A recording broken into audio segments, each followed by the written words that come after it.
It is 1 o'clock and I welcome you to our September meeting of Council, and thank you everyone for attending today. I'd like to start by calling on Pastor Rex Taylor to say a prayer for us. Thank you, Rex. Afternoon, Mayor and Councillors. Thank you for the opportunity to pray for you today. So let's commit this meeting to the Lord in prayer. Dear Heavenly Father, we do thank you that our council can gather together and talk about important issues for our Shire. And we pray for wisdom, your wisdom for them as they discuss things today.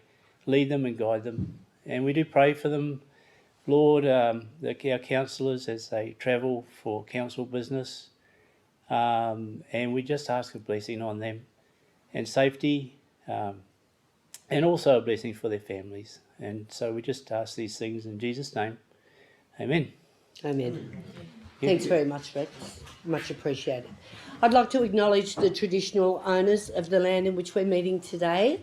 And of course, we're meeting on Wiradjuri country, and pay our respects to their elders, past, present, and of course those future elders that will come, in the future. I want to acknowledge that it is Aboriginal land, always will be Aboriginal land, and we have been given the honour and privilege of sharing that land with the oldest continuous living culture in the world. For that, I say thank you. I'd now like to hand over to our General Manager to conduct the election of Deputy Mayor. Thank you, Madam Mayor, and as the Mayor has alluded to, I am the Returning Officer for Council, and it's my duty today to conduct the Deputy Mayoral election. There is a couple of resolutions that are required for that, but before I go on, I'm in receipt of one nomination. Are there any other nominations? I'll call for it again. Are there any other nominations? The nomination I'm holding is for Councillor Chris Roylance, and without any other nominations, Madam Mayor, I'll declare Councillor Roylance elected. Thank you.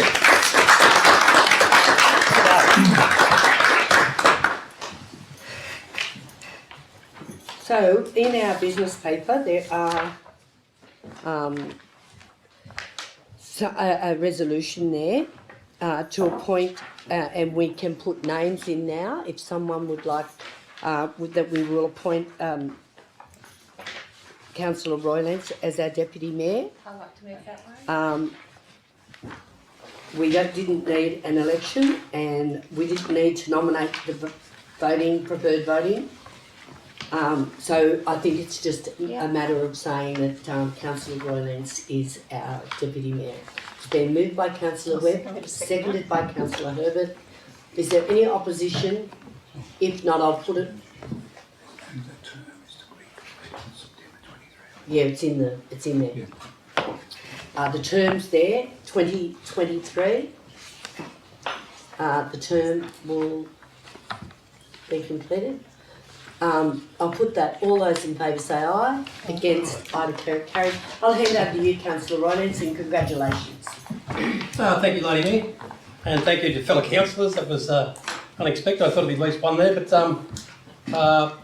as I've mentioned before, it's a great council. It's a ripper. Best I've seen. And thanks for the faith in me to move on as we're going further. Well, I can see that we're going to have a lot of good challenges the next couple of years, and looking forward to the next 12 months, please. Thank you.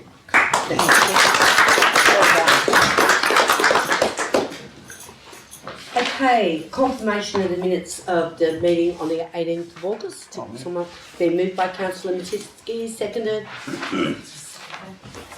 by Councillor Webb. Is there any opposition? If not, I'll put it. All those in favour say aye. Against, I declare it carried. Any apologies? I don't believe we have any apologies today. We will now go on to our condolences. And the people that have died in our Shire over the last month. Firstly, we're going to start with Her Majesty Queen Elizabeth II, Tracy Lynette Pryor, Neville Francis Higgs, Renee Davis, Stephen Troy Bentic, Valerie McConnell, Colleen Mary Peach, Kelvin John Parker, Elizabeth Constance Smart, Brian Edward Shanahan, Robert Buchanan, Nancy Margaret Stewart. Would you please stand for a moment?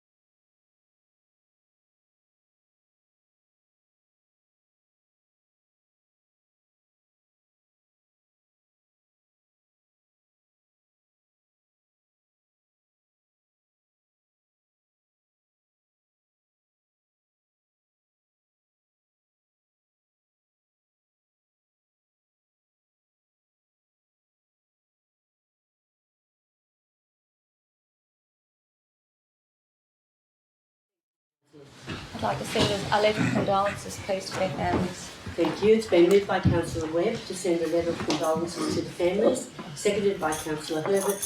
Is there any opposition? If not, I will put that. All those in favour say aye. Against, I declare it carried. Now it is my great pleasure to hand over to our Director of Engineering to introduce 3 new employees we have. Thank you. Thank you, Madam Mayor. As I always do, a great deal of joy introducing new employees, but I'll go a little bit further with trainees because we like to bring in young people to train them in what we do and give them a career that whether they choose to stay with us through their entire career or move on to bigger and better things, but it always gives me a bit of a warm feeling that we're getting them in at the trainee stage and giving them that open door to their careers. So with that, firstly I'll ask Tyler to come up and tell us about yourself. I'm Tyler. I moved to town at the start of the year from Brisbane. I started with the council quite recently and I'm very enjoying my time working with Parks and Gardens or Urban Services. Recently we finished putting in the plants on the main street and I'm very proud of my work and looking forward to continuing with the council. Thank you, Tyler.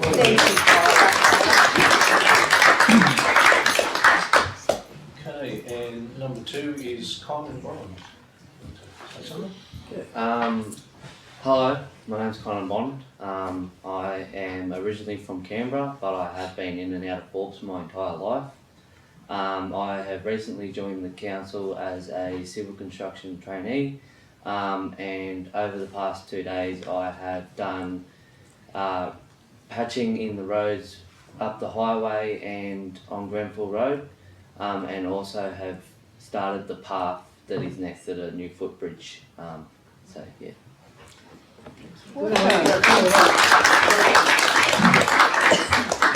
It's good to see locals go away and then they sit down and come back. So, yeah, and the third one to join us is Cooper Graham. Good afternoon, guys. My name's Cooper Graham, and I'm originally a Parks boy. Moved to Forbes when I was 14, I think. Just recently started on council as a civil construction trainee. Just been enjoying it a lot. Same thing as Kynan here, doing a lot of road patching and yeah. Well done. I'd now like to hand over to our Director of Corporate Services, Stefan. Yep. All right. Thank you, Madam Mayor. I've only got one person to introduce today. It is Mitch Miles, our new Senior IT Systems Administrator. He said he was going to speak for 45 minutes, but he won't speak longer than I would. So over to you, Mitch.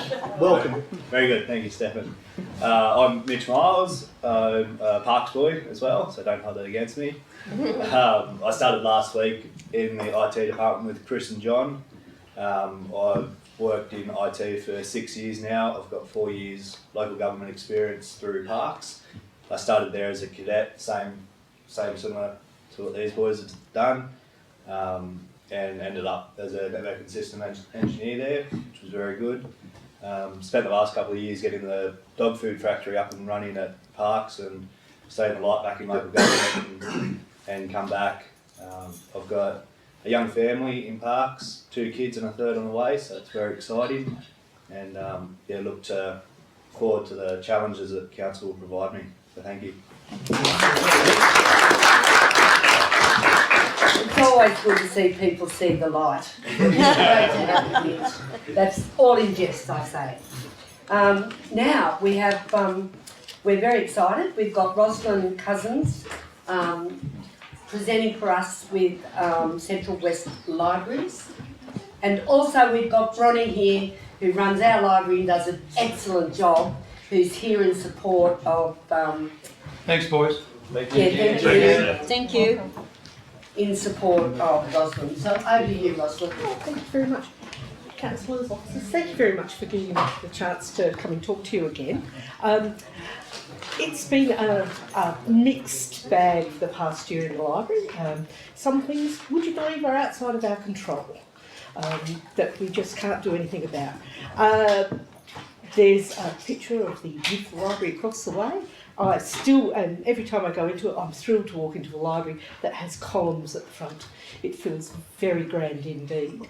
That's, oh God, next one. So the things that are bright and shiny and new over the past 12 months, we added 852 new items to the Forbes library. They're brand new, never before seen. And we abolished overdues fees. So that means that if you some folks don't lead very organised lives, I've noticed. They just struggle to get things back on time. And we found that a lot of the people who got a small fine would never come back again. And that's not what we want. Our business is to actually encourage people to give their kids books and read. So we have abolished the overdue fines, and it's been very nice. We've seen families come back and start using the libraries again. We still will charge you if you damage a book or you never bring it back. So we haven't completely got rid of all of the fees, but the overdue ones are gone. We also have put in, we changed the configuration of the shelves to actually let us fit more books in. We did have 2 display shelves, so display shelves are the ones where you have face-out books, very nice, people like to pick from them, but yeah, we can fit more books in with only 1 display shelf per day. Thanks, can we go on to the next one? We did have a variety of authors and narrators visiting, so I've been practising saying, let me get it right, Jeroboam? Yeah. So that's the little kids on the bottom right hand side. And in the middle there is Stig Wymus, and he actually narrates a lot of children's books for BorrowBox. So he's considered himself a bit of a rock star, and he did a fabulous job. He visited 3 schools in Forbes. This is the 3rd time we organised this tour. It was cancelled twice because of COVID, so we're very finally glad to have Steve come visit. And he visited Berrajabong, Forbes and St Lawrence. And Brodden reported that this was actually fabulously effective in that the children were so enthused they dragged their parents into the library the weekend after, including, was it a vice principal? Yeah. So it was very effective to actually go to the schools and do the presentation. We also had Justin Smith with his book Cooper Not Out. He came and toured the district.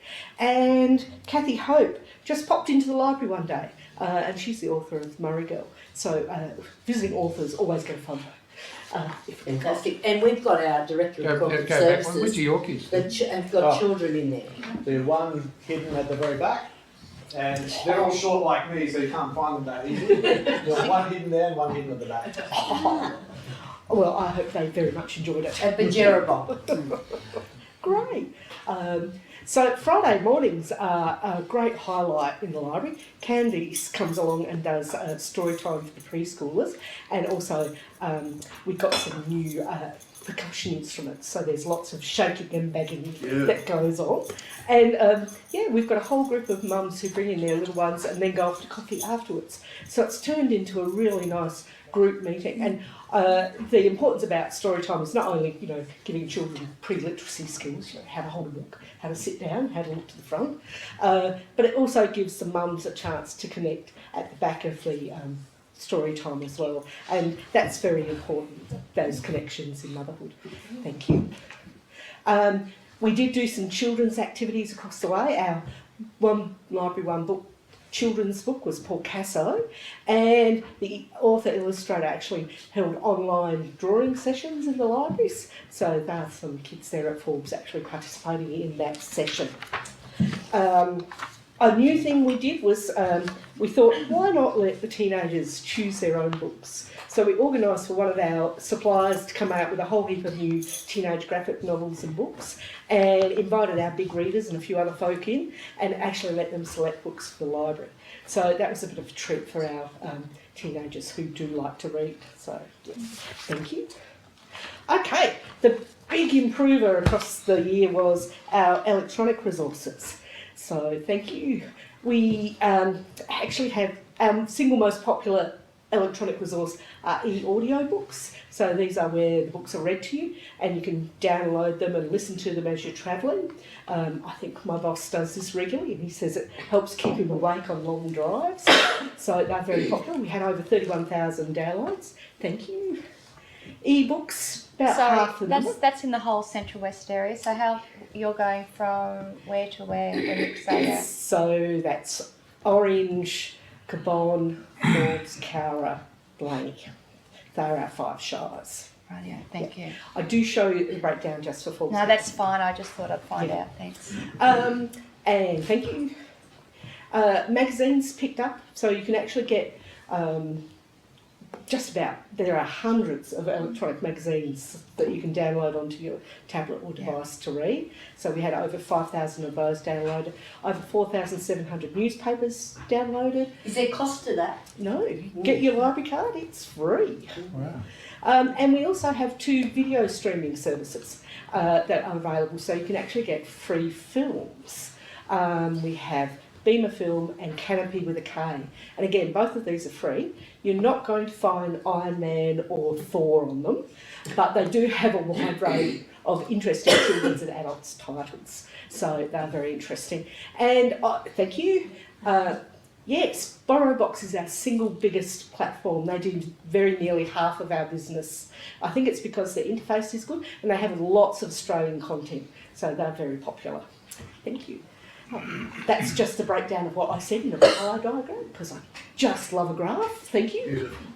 And this is the one where you can actually see the increase in the electronic resources. So in 21-22, we actually issued over 61,000 electronic resources. So it's an increasing part of our business, and we keep building on those services. Thank you. Okay.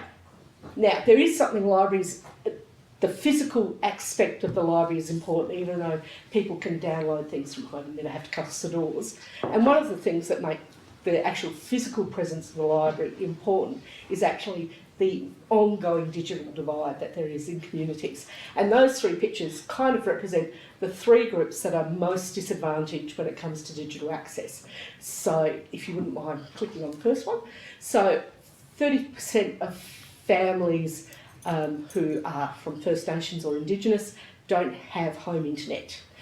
If you look at the next one, rural and remote Australians, only a third of Australian land area has mobile connectivity, and this is despite regional and remote areas making up 30% of the Australian population. And low income households. Now that's not a surprise that folks who have limited resources have trouble paying for home internet. So these vulnerable groups of people do depend on the public library to give them access to free wireless Wi-Fi internet and also actual PCs and computers to use.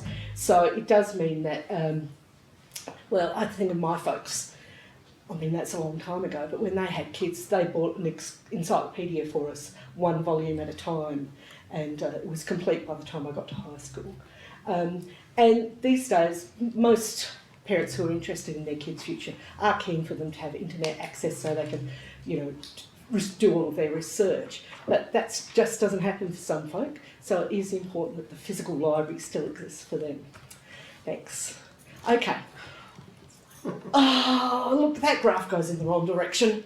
That's our physical loans in Forbes, and it has dropped a little bit. Well, actually, it's dropped a lot. Oh, let's go on to the next one. Okay, it looks better once you add the electronics and resources in.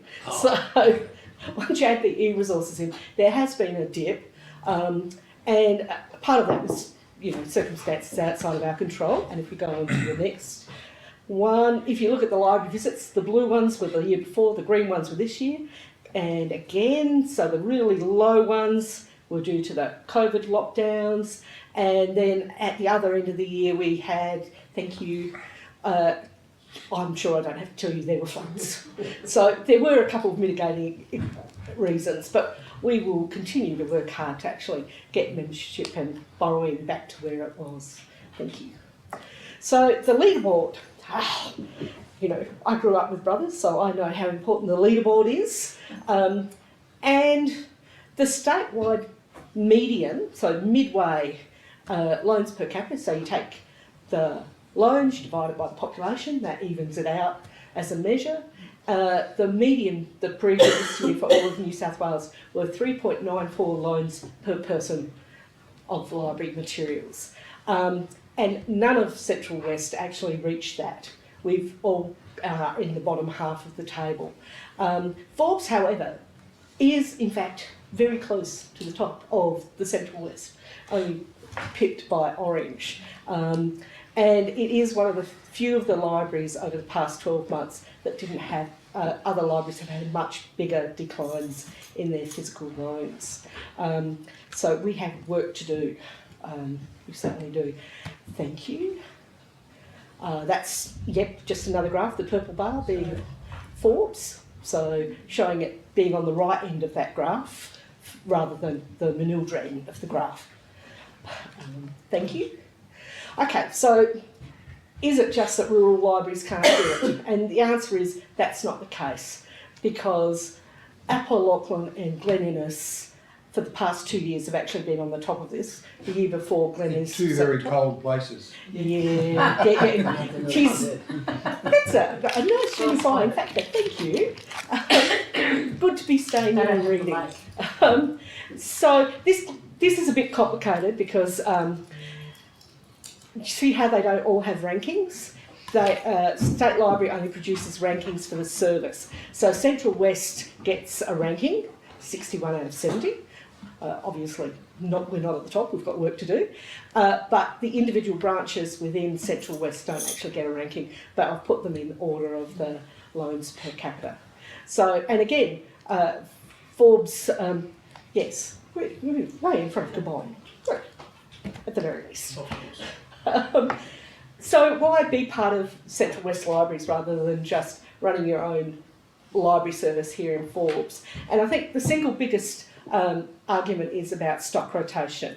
So at the front, I listed how many new items came into Forbes, and I think it was 842 or something, 852. Yeah.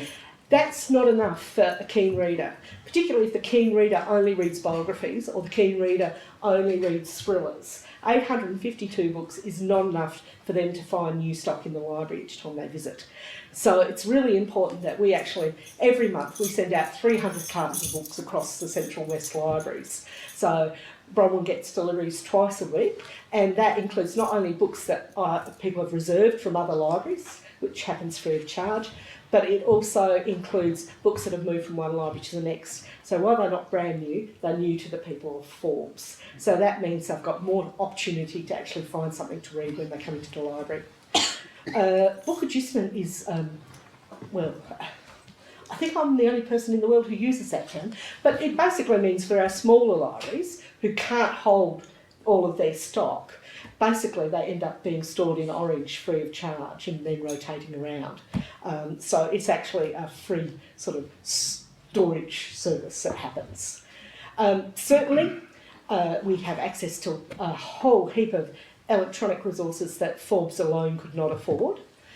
So we spend over $70,000 a year on electronic resources, so that's a big boom. We have some staff expertise, so we don't expect Bronwyn to be an expert on everything, and we've got folk who have experience in tech services and areas that you wouldn't be able to find in one person in one small library, so we can fill in on that. We occasionally send out someone to do a staff fill-in, and there are economies of scale in the way that we purchase the stock. So it is actually cheaper for us to catalogue and process 7 copies of one book than it is for 7 different libraries to do the same thing. And of course, I would have finished with a cheery photo of children having a good time at their library because, well, you know, that's what we like to see. I'm happy to take any questions. Can you go back a slide? So I have a library card, but you're saying we can go on an app now and Yes. register with a number? Yep, Rightio. you can. How much does it cost to join the library? It is free. Wow. It is free. All those services. What's the catch? The catch is you have to bring the stuff I'll let back. Try to do it. You do have to bring the stuff back. That's the big catch. And of course, we librarians believe that the benefits of, you know, connection, of literacy for young people, of community are all worth the cost and the resources that councils put into it. So when you want to access an e-book, is there a limited number of those, or is there a multiple platform? Well, we've got multiple platforms, so we've got about 4 different platforms. So we've got BorrowBox, we've got IndieReads, we've got a couple of others as well. We're gradually working to get all of those titles into the catalogue, so you have to look in one spot. At the moment, you do have to go into the different platforms to have a look at what's available. And as I said, BorrowBox is the single most popular one, I think because it's easy to use and it's got that Australian content. Thank you. So which photo there is the app? If I wanted to download it, is it the little girl with the? The fringe. What does the app look like? If you just Libby, is it? Yep. So if you go into your app store, whichever one it is, Android or the other, and search on Libby, and then it will ask you which library you belong to, and that gets you into it. So search on Libby. Yep. I'm going to do it today. Yes, you do have to have a library card. Oh, Yeah, So you you can can do check that that ID. online. Yeah, you can go online and join. No, you need to go to the library. Oh. Sorry. So I can do it. Oh, well done. okay. Give me that. Otherwise you just do it online. Any other questions? If not, we really appreciate you coming all this way out here today. Thank you so much, and I think it's pretty exciting what's happening over at the library, and thank you Rosalind, and thank you Bronwyn for the great work that you do for us. Thank you. Thank you very much. Thank you.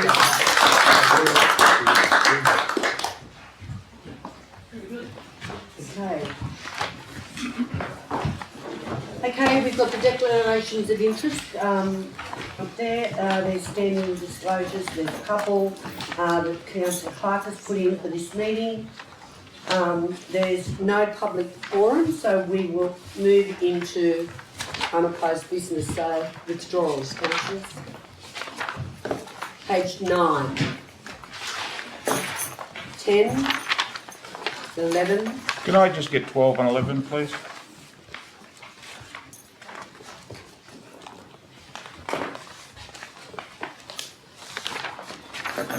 The 12, 13. 13, Yes. number 24.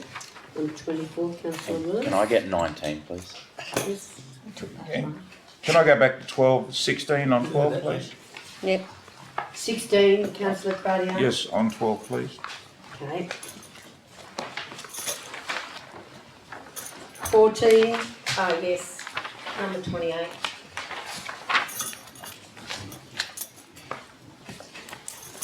15. 31, please. Oh, you want 21 on 31. 31? Yeah. Okay, 31. Councillor Matisky. 15, 16, Can I get 39, please? 39, 17, Yeah, 45, please.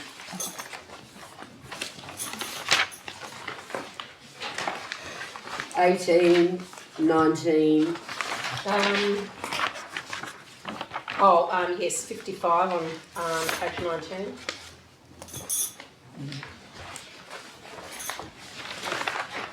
20, 21, Sorry, can I have 59 on 20, please?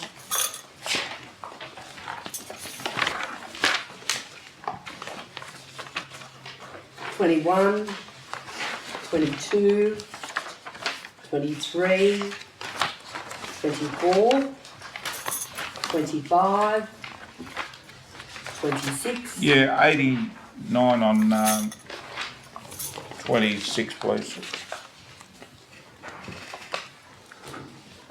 27. Yes, number 94, please. What was that number? 94. 94. Just the. Okay. 28. 29. Can I have 29, please? What Yeah, I was number do you want, Mark? 102. 102 container. I was going to pick that, but I'll get it.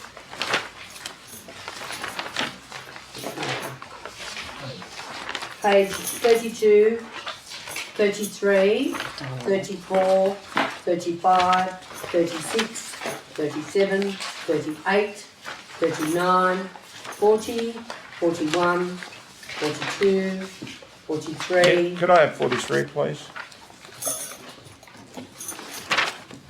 Just query, thank you. 44, 45, 46, 47, 48, 49. Yes, 49, 18.5.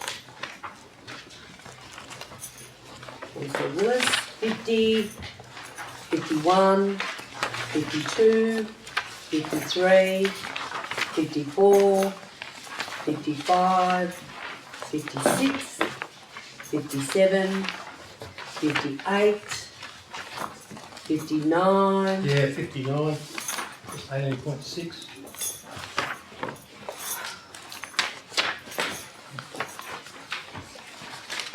Sixty, 61, 62, 63, 64, 65, 66, 67, 68, 69, 70, 71, 72, 73, 74, 75, 76, 77, 78, 79, 90, 80, sorry, 81, 82. Yeah, just on 81.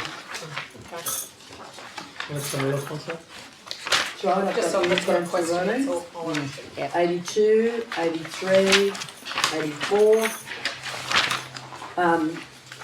We have had some correspondence in relation to this, so would someone like to withdraw this for Chris has already. the community funding? It's pulled. Just You've get already that. pulled it. Chris has. Just so you put that one there with, Yeah, so there's some on more. 81 there. Well, that's taken out all of those pages, Yeah, yeah. guys, so 90. so we are now up to page 90. 90, Councillor Webb. Willis. Oh, you've got that. 18, 10. No, 18, 10. you've got it. 18, 10, 90. 91, 92, 93, 94, 95, 96, 97, 98, 99, 100, 101, 102, 103. Oh, just a question for 104. Oh, I'm just having a look there yet. 104, 19. Councillor Willis. 19.1.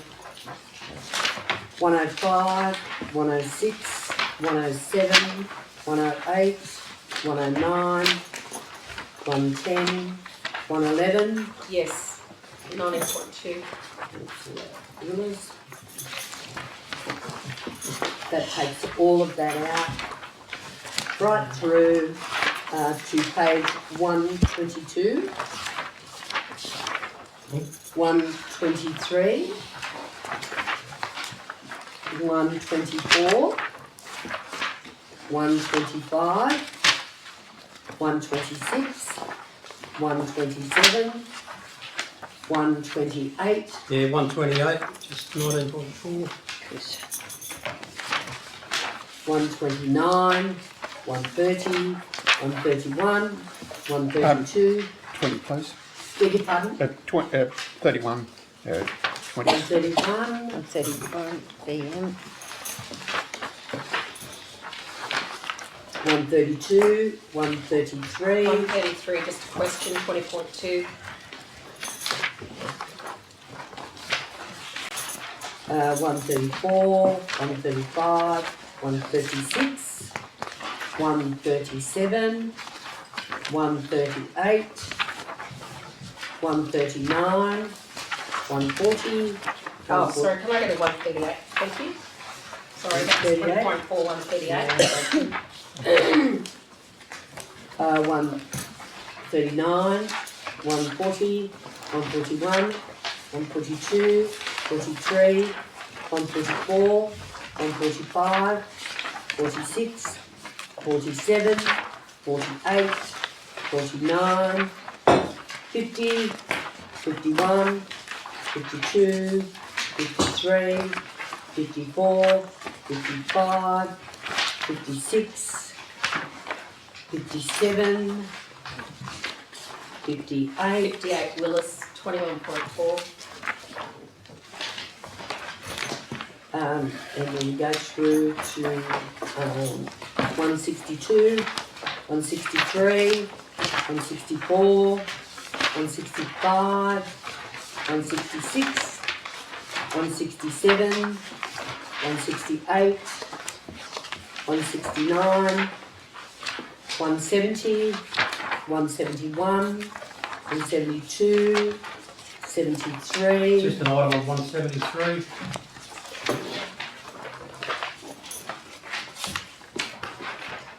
And then the correspondence for general manager, we'll go through that. Over to our blue paper.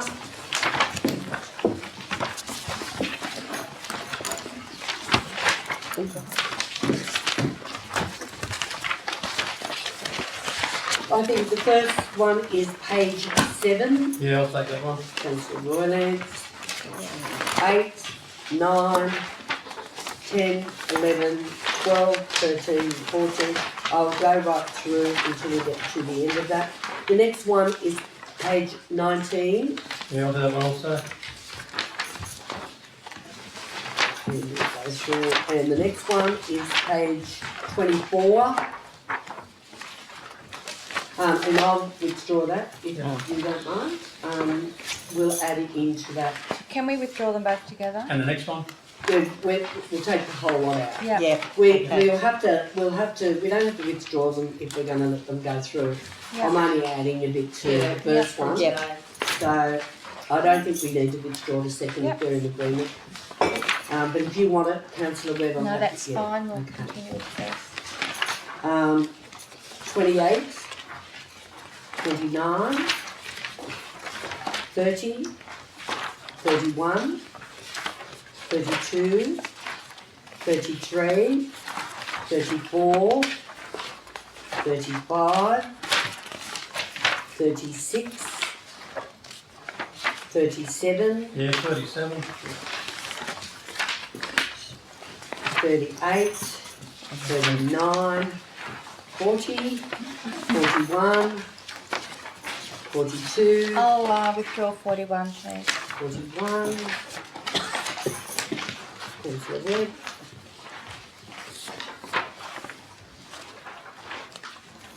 Um, 43. 43 is 27.7 Willis.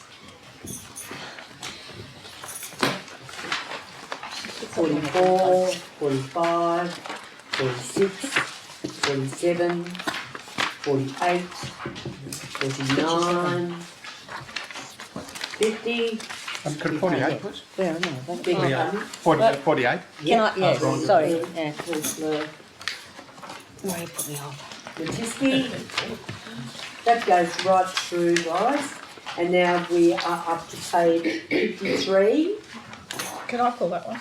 Yes, you certainly can. Is that Michelle? Michelle? And that's it, and we will deal with our supplementary papers in totality.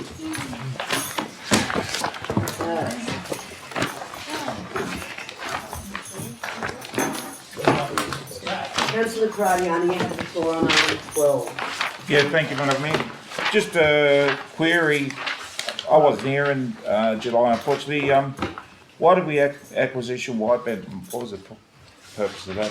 Please, through you, Madam Mayor. Yeah, Councillor Cradiana. Some years ago, we undertook some roadworks to Red Bed Silos, or access works to Red Bed Silos for heavy vehicles. Became road train rated. At the time, the funding was provided, the road was constructed, but the corridor was never acquired. It was on Crown land. So this is the process of acquiring the land for the road's been constructed. Okay. So, Thank you. thank you, Councillor Cradiani. You may stand again, number 16. Yeah, just the business incentive policy. I mean, where are we up to with that? Can anyone give us a bit of a briefing on that? So, this is attracting businesses to town, correct? Yeah, through you, Madam Mayor. Yes, Councillor Cradiana. So this is, I guess, an update to our existing business incentive policy. So at that committee meeting, we basically presented to the full council what incentives in a modern age looks like. Previously, it might have been giving a new business that's going to employ a certain number of employees a financial benefit if they come to town. But it was looking at things moreover like, I guess, green lighting development is one of the big things that kept coming out of that. Providing certainty around future impacts. So what kind of incentives could council provide to benefit their business? So the information we found at the time was no longer just a financial benefit. They're not businesses aren't just after financial benefits, and it was what other things council could offer. Unfortunately, not long after that, we lost our economic development officer. So it's really stalled since that date to get the development of the policy back up and running. So we need to provide that policy back to you guys for consideration. So were you in the process of trying to source another economic development officer at the present, I imagine? We have been. We've had 2 unsuccessful campaigns, unfortunately.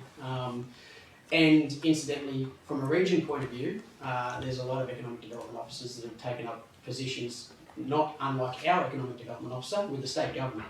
So you guys are aware of the Parks and Moree SAPs, Special Activation Precincts. So that's where 2 of the region's economic development officers have gone to work with the state government. So we're competing against the state government, not only from a transport point of view, they're sucking a lot of the Director of Engineering staff away, or competing against them, but for us it's about the RGGC, which is the Regional Development Committee. So it's been a tough one to try and get those that staff. Absolutely. Thank you. Thanks, Councillor Cradiana. Through you, Madam Mayor, can we have a copy of what the existing policy document is? Yes, certainly. Just so we can go through that, and then I believe that it's noted here that at some time we'll workshop it.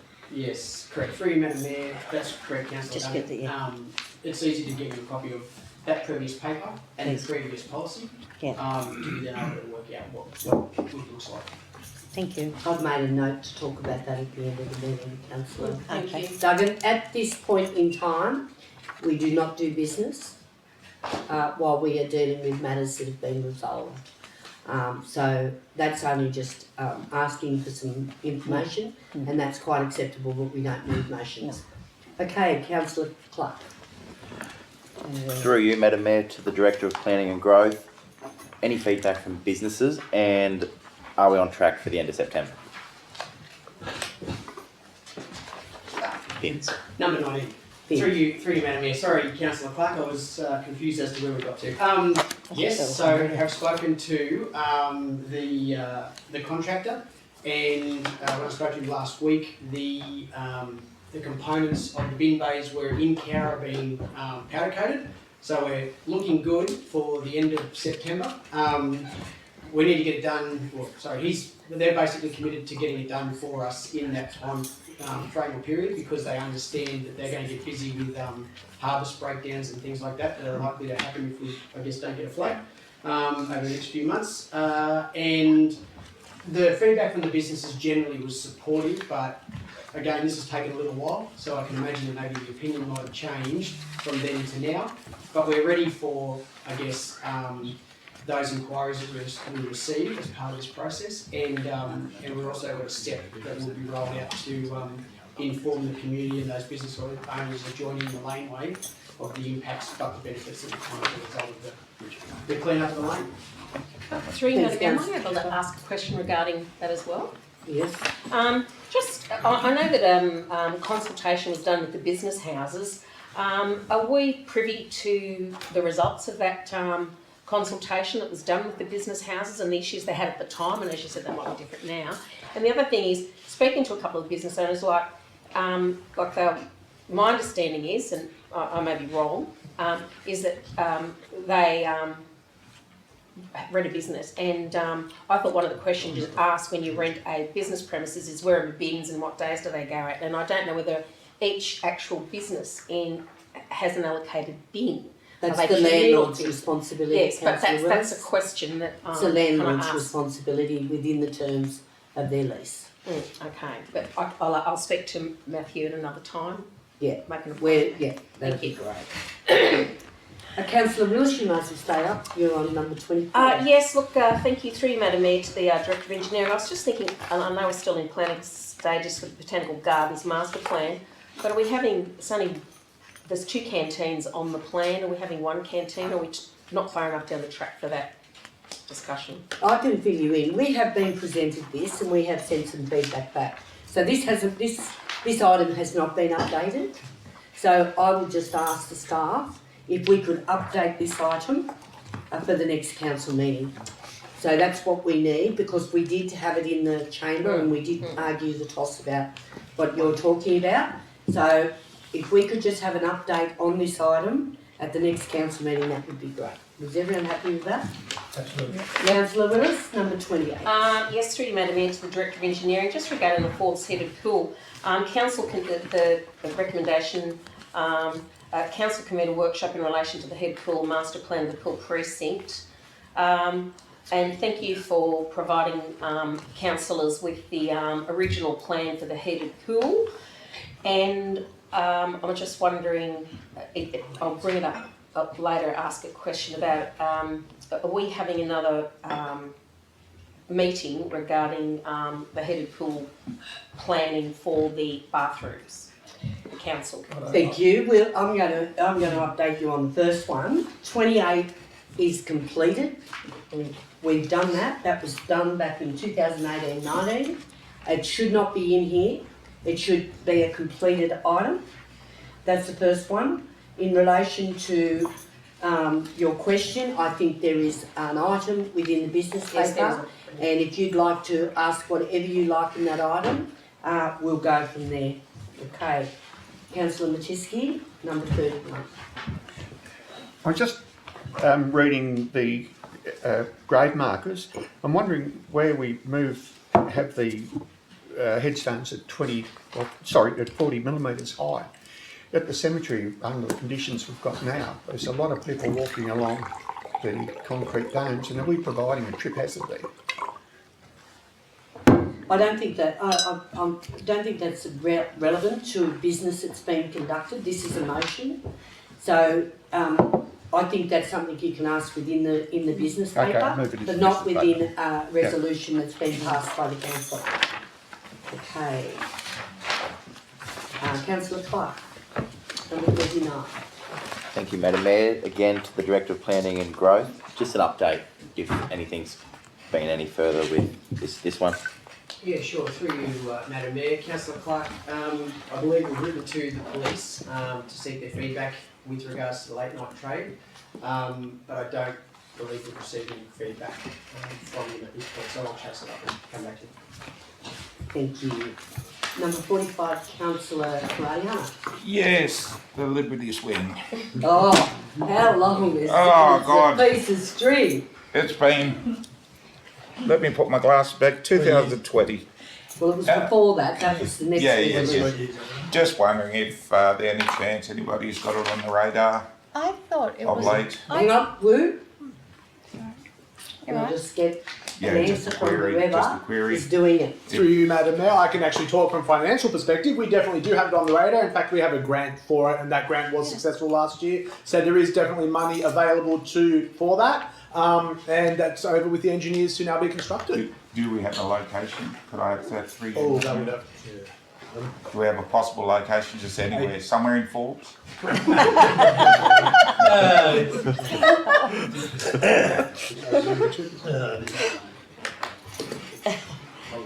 It's all right.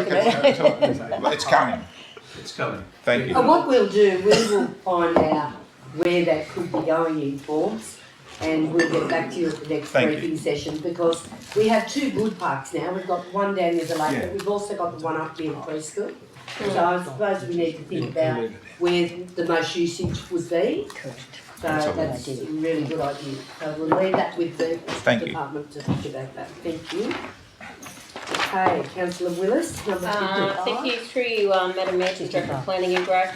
It says the council will meet with Forbes Rugby Club representatives. Just wondering, have you had a chance to meet with the Forbes Rugby Club? No. Thank you. Councillor Gardana? Thank you, Madam Mayor. Is this 59? It certainly is. Thank you. Just the racecourse sports precinct master plan was 2018. Where is that? Do we actually have a plan for that precinct? Or is it because we've got the equestrian centre likely there? Do we have a plan? Do we actually have a plan? Through you, Madam Mayor, it's still under development, and obviously there's been some pretty significant changes with the equestrian centre and so on, so we'll have to incorporate those, and that'll come to a briefing session of council. So, could I ask, when we applied for the funding, let's say for the equestrian centre, what plans did we have for that precinct, for that application? Through you, Madam Mayor, the plan that we submitted was a fairly basic plan that had pending the master planning process, but we identified the current occupiers, and we did note that some of those people, occupiers, may well have to be relocated within the precinct, not kicked out, but within the precinct, and that was enough to get the funding over the line. So, sorry, so you're saying that the plans that we have were sort of like just partial plans, is that correct? No, it's not a plan that we have to stick to. No, they were first draft plans. First draft? First draft plan? Yeah, Okay. because we're still in consultation with it. There's 16 different groups that use that area. Okay, thank In you. the equestrian centre, we receive funding, and it must be on public land. Yes. That owned council land. Yes. How long do we have the funding for that we have to use it? Is it like 2 years? 18 months. 18 months.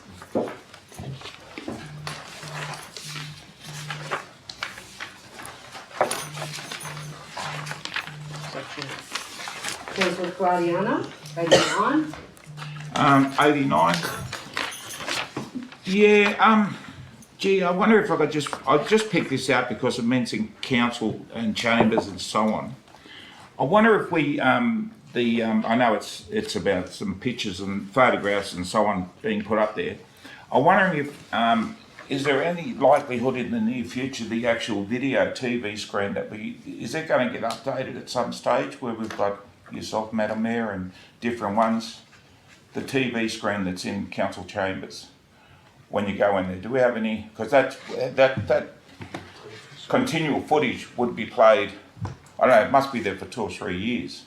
It's quite surprising you would raise this this afternoon, because there was just short of 43,000 sheep at the sale yards on Tuesday, and with Kath Garland, who's sitting here with us, she was able to secure some absolutely wonderful drone shots. And so they will be updated onto the screen. So I'm about to talk to Kath about all of that sort of stuff that can go in some of the nuances and some of the new projects we've got. Thank you. And just in relation to this one, Councillor Karadiana, is we've always kept a history of councils and people's positions, and we have not got any photos of Councillor Miller and Councillor Webb as the deputy. Okay. We have not got me and Councillor Webb as the deputy, and there was another change. Oh, Chris. And then me and Councillor Bonnet. So we need to get all of those so we capture for that 5-year period. Great, Captain. So that we do have one in here saying that Councillor Graham Miller was the Mayor of Forbes. So it's really important, and it's been done. And we'll have them, you know how we've got them around, you look at our hairdos, 20 years on, and they're pretty interesting. Or hair. So we'll Or do their that, lack thereof. whether they've got hair or not, and we follow it. So we will do that. Yeah, thank you. Thank you. Councillor Willis. Thank you, Madam Mayor. Through Director of Corporate Service, whoever may be appropriate, do we have a date yet for the Australian Local Government Women's Association Conference? Yes, we do. Go on, you can. Through Madam Mayor, I believe it's in April. Thank you. Date? 28th and 29th and 30th, I think. Around, I'm pretty sure that's the dates. That's for me. Fantastic. Yeah, they were here that last is it. weekend. Okay. Councillor Dudley. Where am I? On page 29. Madam Mayor, through you, can we just have an update on the container? I believe at our last meeting we passed that for there to be inquiry and purchase. Yeah, through you, Madam Mayor. That's correct, Councillor Duggan. So we have sought some quotes. We're just trying to finalise some designs to bring back to you guys, probably just via email, for you to then say that's the design you want to go for, and then we have it ordered. Mm-hmm. Can we have that in the next week or so? Yeah, so we need to get that moving. We want it up by spring if we could, or early spring, but towards the end. Could I just ask, will that be the internal and external designs, is that right? Yeah, through you, Madam Mayor. That's We'll get a details look that at it, you'd like what it looks like. grading up. Yeah, so I'm happy to we can give you the external finishes, the Yeah. internal layout. That will be fine. We don't have Thurunga anymore, do we? Unfortunately. No. We do the old. And no, we don't. What we've found over the last week or so is that depending on the supplier, they have their own differences in how they fit out their container cafes and what treatments they do on the outside. So we're trying to find kind of the best of about 2 or 3 different versions, present those to you guys, knowing that's awesome. the Mayor provided some feedback with regards to a cool room and some storage area too. What, just for a matter of interest, what we're talking about, it's a 40 foot as we all agreed to. Yep. We thought 20 of it needs to be in the middle with all the bits and pieces. One end for coffee machine, the other end for a cool room. So that's going to sort of, leave those sections at the end, but have that middle bit that's servery and that. So we're sort of trying to work on that kind of scheme. Okay, your page 43. And we need a roller door or something going down for like a display case that was in the old container. Yep. Thank you. I'll move the motion, please. It's been moved by Councillor Karadiana, seconded by Councillor Ronens. I just want to, through you, Madam Mayor, to the CFO, please. What portion of rates is generated from the farming community? Are you able to tell us that? Ooh, yes, through you, Madam Mayor. Through Madam Mayor, out of the 7 or so million rates, probably about, I'd say, 4 million. I can get you the exact figure now. 4 or so million will probably be from the farming. About 4 million. It comes from the farming sector. I'll confirm that now, but yeah, that's about the figure. That's all right. That was just a query. Thank you. Just back off, I think. Okay, it's been moved and seconded. If there's no opposition, I'll put it. All those in favour say aye. Against, I declare it carried. Councillor Willis, page 49. Just a question, Madam Mayor. I'm happy to move that Been recommendation. moved by Councillor Willis. Is there a seconder? Seconded by Councillor Webb. And I just have a question, just regarding with our new pergolas and our equestrian centre and all these wonderful developments that we're having in our beautiful Forbes. Depreciation, Stefan, how do we factor in depreciation with the products and the wonderful buildings and things we're Don't take having all in afternoon. Forbes? Thank you. You've got Through 30 Madam Mayor, I've seconds. been told I've got 30 seconds. Yes, that's a very good question. We've obviously, the depreciation with the capital program we've got now, every new asset we build, if it's a completely new asset, that will increase our depreciation into the future. With the long-term financial plan we presented last year, it talks about things like the asset renewal ratio. That shows what the future impact of that depreciation will be on how our ability to maintain those assets to the standard should be maintained too. So if that's the question you're asking, yeah, the asset renewal ratio is the measure we're using going forward to see if building all this new stuff will basically mean too much maintenance and renewal requirements on the organisation in the long run. Does that answer your question? Or? Thank you. Thank you. So it's been moved and seconded. I'll put it. All those in favour say aye. Against, I declare it carried. Councillor Rowlands. That's definitely the same question, actually. 59. So I'm happy to move the recommendation there. It's been moved by Councillor Rowlands and seconded by Councillor Herbert. Can we get an update on the rural fire servicing and the asset renewal situation we have there? Yes, that's through you, Madam Mayor. I'll try and take 30 seconds on this one as well. As everybody very well understands, there's a bit of an accounting debate going on between the local government sector and the state government. State government believes that we control the RFS assets, and there's legislative reasons that mean these assets should be on our books. If we do take on the RFS assets, we disagree. We feel that RFS assets are not our responsibility as we do not control them. We can't sell them all tomorrow.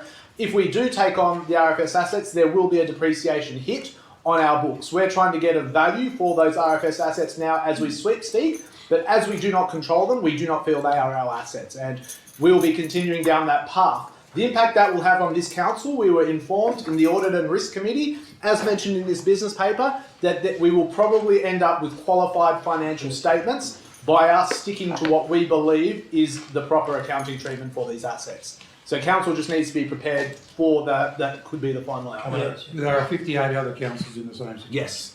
And the number is growing.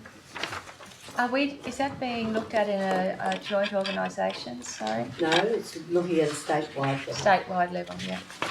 So can I just ask a question, and this is just because I'm a new councillor. Should we as individual councillors be seeking legal advice regarding... Oh my goodness, Well, no. I'm just asking. No, I'm just answering for you. No. Individual, councillors individually, unless it's something personally to do with them, do not get individual legal advice, ever. Yeah. This will have no reflection on us. The only person that will wear a qualified statement will be our wonderful, wonderful Director of Corporate Services. And we will be supporting him all the way. And there'll be a blot on his... blot on his, record. No, won't be. No. We're continuing, local government New South Wales is continuing to try and negotiate with the government. They had which I gave you all a copy, it was a terrible meeting, and there wasn't too much give there. Very disappointing when there were rural regional people who know about local government that weren't supportive. So we'll just continue our fight, and I think that common sense eventually will prevail. They're now doing some consultation with the crossbenchers and the opposition and trying to get a position from them. And of course we all know there's an election in March of next year, so we'll just see what happens. Okay. So I'll put that. All those in favour say aye. Aye. Against, I declare it carried.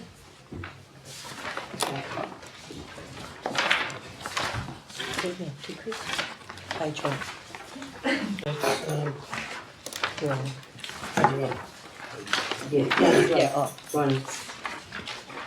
Thank you, Lady Mayor. Can I just move the recommendation as is there? Yes, been moved by Councillor Rowlands. Is there a seconder? Plus, before we go anywhere, plus I'd like to add to it that the Forbes Toy Library be included as a line item in our next budget, and that we'll pay for the $740. I think it's $740, isn't it? Yeah, I think you're right. $740 rent. It's coming up. Plus the $740K coming up shortly to be paid for the rent. I thought that was already in the recommendation.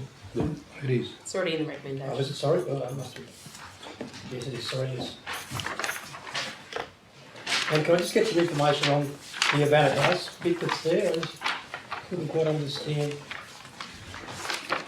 Hang on. So, I'm sorry, I have not got a seconder yet because I'm not sure. I'm happy to second that. But we haven't. What have we got to second? Are we just seconding Do you want to move to open discussion, Councillor Have Bynes? words open discussion. I think it might I'll be second. easier, and it's been seconded by Councillor Matisky. I'll put that. All those in favour say aye. Against, I declare it carried. Now make it quite clear there is no resolution on the books. Councillor Roylance, you've got the floor. Okay, sorry, there is actually the toy library was to be added to as a line item, but the 750 I don't think was included there. 740. This All one's right. in the recommendation. On page 88, 740. Not in recommendations. It's in the recommendation. It's in the recommendation. It's in the recommendation, it's there. What was it, 740? I can't see the 740. I either. can. The top of It page says Forbes 88. Toy Library have also emailed Council requesting that 740 per annum rental fee be included as a line item on going forward. And Line item going forward, but in the, we pay for the current 740. Yeah, it says on number 2, include the Forbes Include, Library waiving So of that's high not the amount, fees. Chris. Okay. Happy with that. All right, can I just get an update on the Havana House bit then, Yes. for their $5,000? Through Madam Mayor, yes, one of the application requirements for capital capital items is a 50% co-contribution. Havana House have only put in a 2,450 co-contribution. So there's a few options available to council. One, you could approve their application to the value of 2,425, or you could waive the 50% co-contribution and pay the full 5,000, or you could continue as is and not pay anything to them as a community donation. We're in your hands on that one. the other one that comes to mind is the small winemakers. They've been told that they were just retrospective. Retrospect, yeah. And they have done it pretty tough this year. They've had a financial loss in excess of 3,700 from short notice cancellation of our presentation dinner last November, when the town hall was commandeered by the police for the flood control centre. So they're struggling. I think we should leave that today and maybe have a discussion with them so we actually know where they're sitting properly financially. It's something that I'm sure we all want to support, but we most probably need to leave it till next month and have a discussion with them.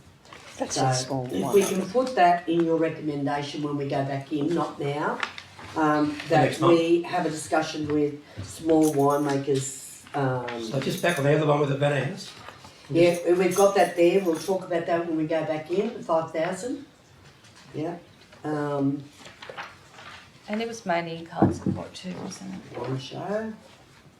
Big yours. It was more in-kind In-kind support too, yeah. Yeah. Is there any further talkers, speakers about where we're sending this money off to and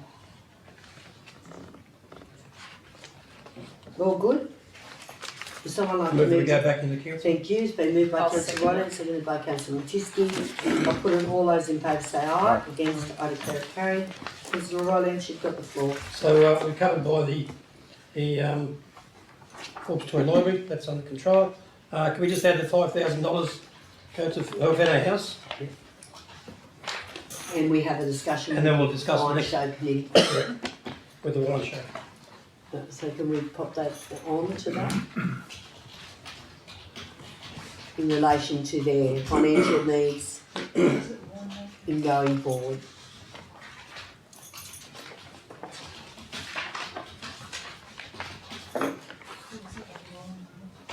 Their financial needs going forward.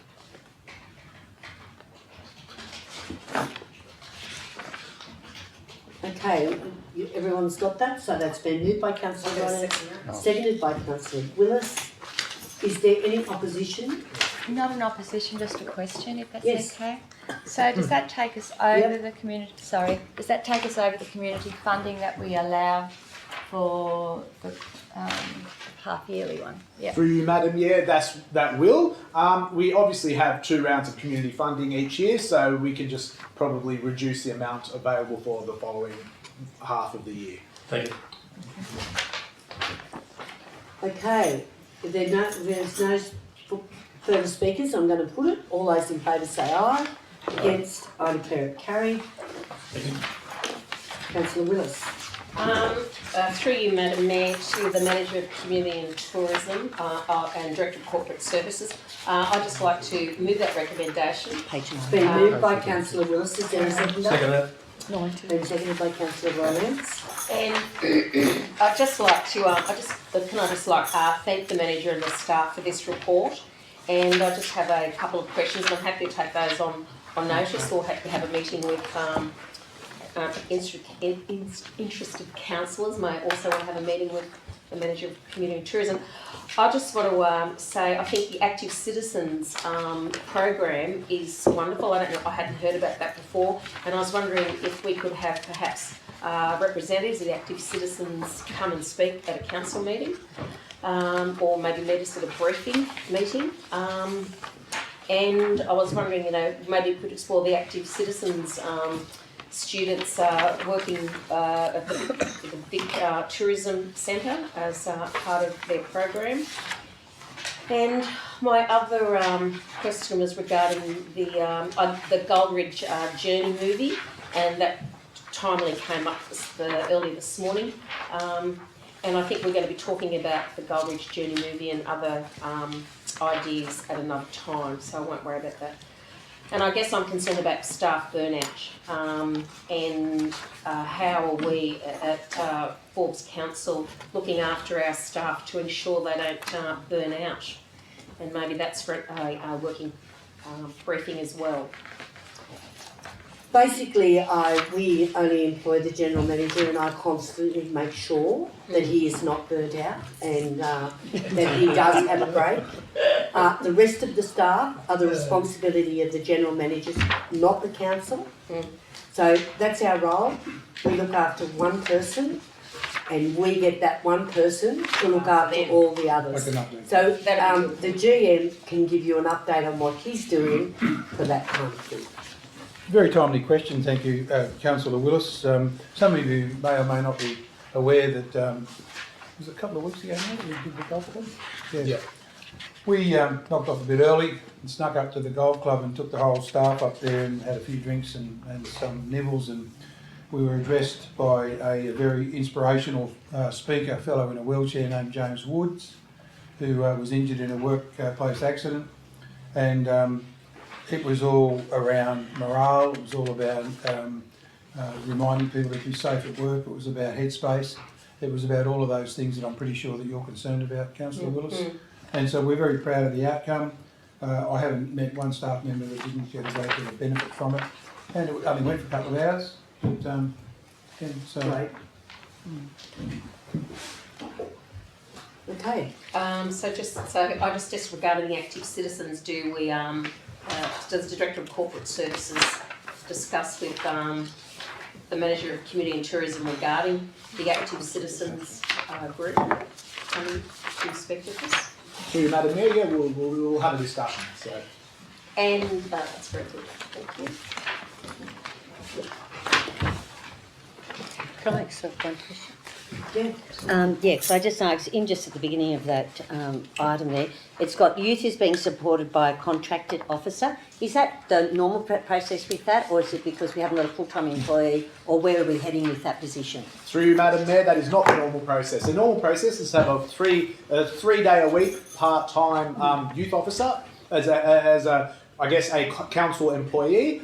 We've had a lot of staff turnover over the last couple of months, as most of you would be aware. Obviously, unemployment is about 3.5% now, probably less out this way, and there has been a bit of staff churn. And all councils are facing that. We're probably a bit better off than most other councils, but yeah, we're now going through the process of recruiting some of the other positions in that part of the business, and those other positions will then go out for recruitment as well. Yeah. Can I? Sorry. You go. Look.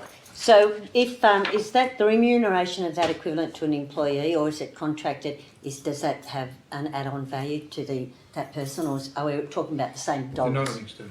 They're not an external contract. They're not an external contractor. They're working for council as a sort of a casual. It's not an external contract. If that's what you mean. But there's a casual loading, obviously, because they don't have all the other benefits that a proper full-time council staff. They're not an ABN number. No. Just another question, just regarding staff welfare. I noticed that over the time we've had some wonderful people come through here who are working on staff, and they have come from Sydney and whatever, miles around the country.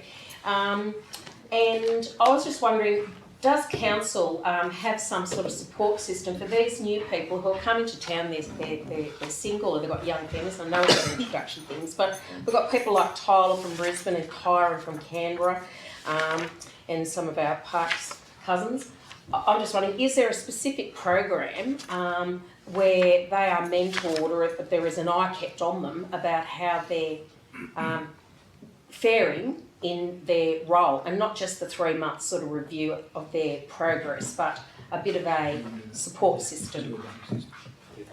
So I think that's important for some of these young people, because it can be quite hard to get into. If you're not into sport and things like that, it can be quite tricky. Yeah. Through Madam Mayor, you've obviously already mentioned the Welcome to Forbes event. We also, within our HROD function of council, we also make sure we are looking after people who are new to council. And like I said, it's a small rural community, and I've seen what's happened to people who've come from Sydney or even from overseas. The general support given by the whole staff body to new staff, and I can off the live stream I can mention multiple examples where staff have really come together as a group to support new members of the team, and people who have recently moved to Forbes to work at Forbes Shire Council. But yes, our HR and OD function is always constantly making sure, keeping, I guess, tabs to make sure that people are fitting in well and do have opportunity to meet other people within the business. Thank you for that. Thank you. I've got a question, and it's in relation to the VIC's working towards campaigning a volunteer drive for tourism ambassadors with the expression of interest form. Could I have I'm not going online to have a look at that. I want to have a look at that expression of interest form. We've indicated as a council that we would like to see the area for our volunteers to have their produce and their knitting and their sewing back. This does not appear to be mentioning anything about that here. So could I just have a briefing on what that means at our next briefing session? Oh, for sure, or I can even respond now if you want. It's through Madam Mayor. So there's two separate things here. So one is obviously an EOI that's going out to get local products. That we obviously did. I'm not talking about that. Yes. I'm strictly talking. I know that's gone out. I'm strictly talking about. We have said we want to do a volunteer drive again and get the people that left our VIC after 25 years.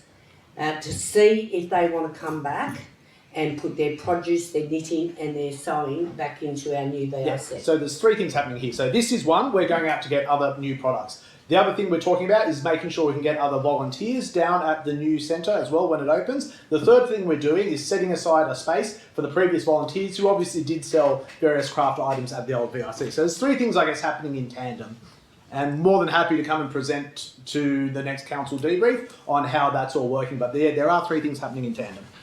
Yeah, well, can we have a brief on how you're looking at putting that together? Because I think it's going to overlap. Through Madam Mayor, not a problem. Yeah, okay, thank you. Okay, so we've got a resolution. Is there any speakers against? If not, I'm going to put it. All those in favour say aye. Aye. Against, I declare it carried. Councillor Willis. Is this water and sewer report? 104. 104, mate. Yeah. Thank you. So look, I'm happy to move that report. Thank you. Been moved by Councillor Willis. Is there a seconder? Second. Seconded by Councillor Boylance. Look, it's just a simple question. I forgot to ask at the briefing. The sewer treatment booster station or whatever for Goldridge Estate, where will that be located? Will that be located somewhere in that precinct or away from down the hill? Or it was just a question. Okay, I forgot to ask the other night. The pump station is already in, and it's down adjacent to Bowden Gate Road, at the end of Federation Boulevard, so right at the very end. So which is, we've already built half of Federation Boulevard and about, I suppose, 75% finished the second half. So as you get right down to the end, so the western side of the bit that's under construction, it's right there. It's the one that popped out and flew Yeah, on popped its out side. in that big storm. But so was there a mention, and was there another sewer treatment works to be up there, or just boosted? it. No, just that. So we've got, that's just, I didn't get to clear that up at the briefing. a week ago. Thank you. Sarah, can I have a bit more information on the Camp Hill Reservoir? So you've got here market requesting demolition or refurbishment. I'm not quite sure. Just a bit more information. Through you, Madam Mayor. Yes, well, Camp Hill is well past its use by date. It's structurally unsound, so we do need to do something about it. It's not about to completely fall down, but if we filled it all the way with water, there'd be water coming out lots of holes. So we need to do something. So it will come back to a council briefing session, this expressions of interest, which is like a low-grade tender type thing. We're not going to commit anyone at this stage. But the options will come to council to decide, do we demolish what's there, completely replace it, do we try to refurbish it? Because we know that there is some community spirit around it, because of the way it looks. So it will be a council decision as to which direction we take. But we wanted to furnish you with all the information, particularly the costs associated with all the different options, and fairly accurate. Hence, going to the expressions of interest, we've actually asked for indicative costs for the different options. So is there a lifetime? Like, what are we looking at? 5, 10 years, 10, 15 years? As it is now? To replace it yesterday. Pardon? It's gone. Yeah. No, I think you mean the demolition. Is it 10 years' time it comes back down, or? No. I was just wondering. Its lifespan. The lifespan of Councillor the Webb's current. got the floor, and if she stands up, everyone in the chamber will know who's speaking. Thank you. Sorry, no, I was just wondering how long can the reservoir go as it is, as we speak, or is that part of the? Well, currently we can only very partially fill it because, keeping in mind that it's the raw water tank. It was originally designed as the drinking water, but when the new reservoirs at Union Hill and Wyndham Avenue were built, this was taken offline, but we still kept using it just for the raw water, which is for the irrigation around the lake. So it's not treated water that goes in there, so we only partially fill it so that it doesn't leak out the sides. So, yeah, it's a question now. Because we know that there's the community spirit around because it looks nice, whether we build something that looks similar but smaller, or whether we refurbish it in place, but yeah, I imagine there'll be fairly large cost implications, but we need to make some pretty solid decisions about which direction to take. So we need those options, and we'll have a look at that as full council. Yeah. Yes. Madam Mayor, through you to Director of Engineering. Then with Camp Hill water, it's all coming from North Forbes, from the Gale Street, is it? For the drinking water? Yeah, through Madam Mayor. At the Union Hill and Wyndham Avenue, so there's two reservoir locations. That's where the drinking water goes to, that provides the pressure around town, not from Camp Hill. So we need to have a reservoir there to give Camp Hill pressure? Only for the raw water, which is irrigation. But not for drinking water? That's raw water in Camp Hill. I know it's raw water, but is there a need there for drinking water? It can be supplied. Not at this stage, no. Right. No. It's not in our plans to provide an additional reservoir for drinking water. At this stage, no.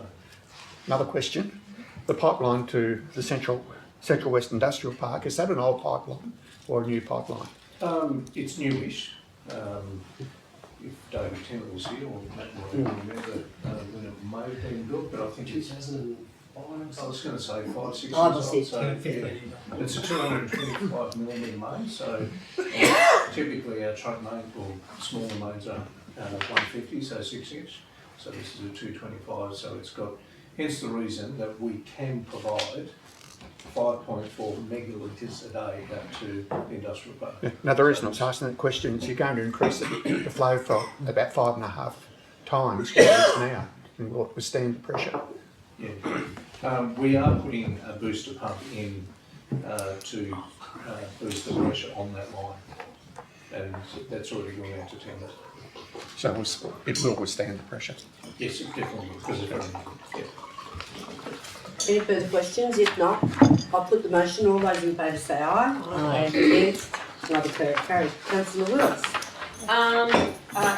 Through you, Madam Mayor, to the Director of Engineering. Oh, well, first of all, I'd like to move the recommendation. I just have a few questions. And I'll second that. It's been moved by Councillor Willis, seconded by Councillor Rowlands. I'd just like to say, look, thank you to the Director of Engineering and the team, and basically anyone working on council at the moment for all the hard work they're trying to put in between heavy rain showers. Thank you, and thank you for this report. We're very grateful.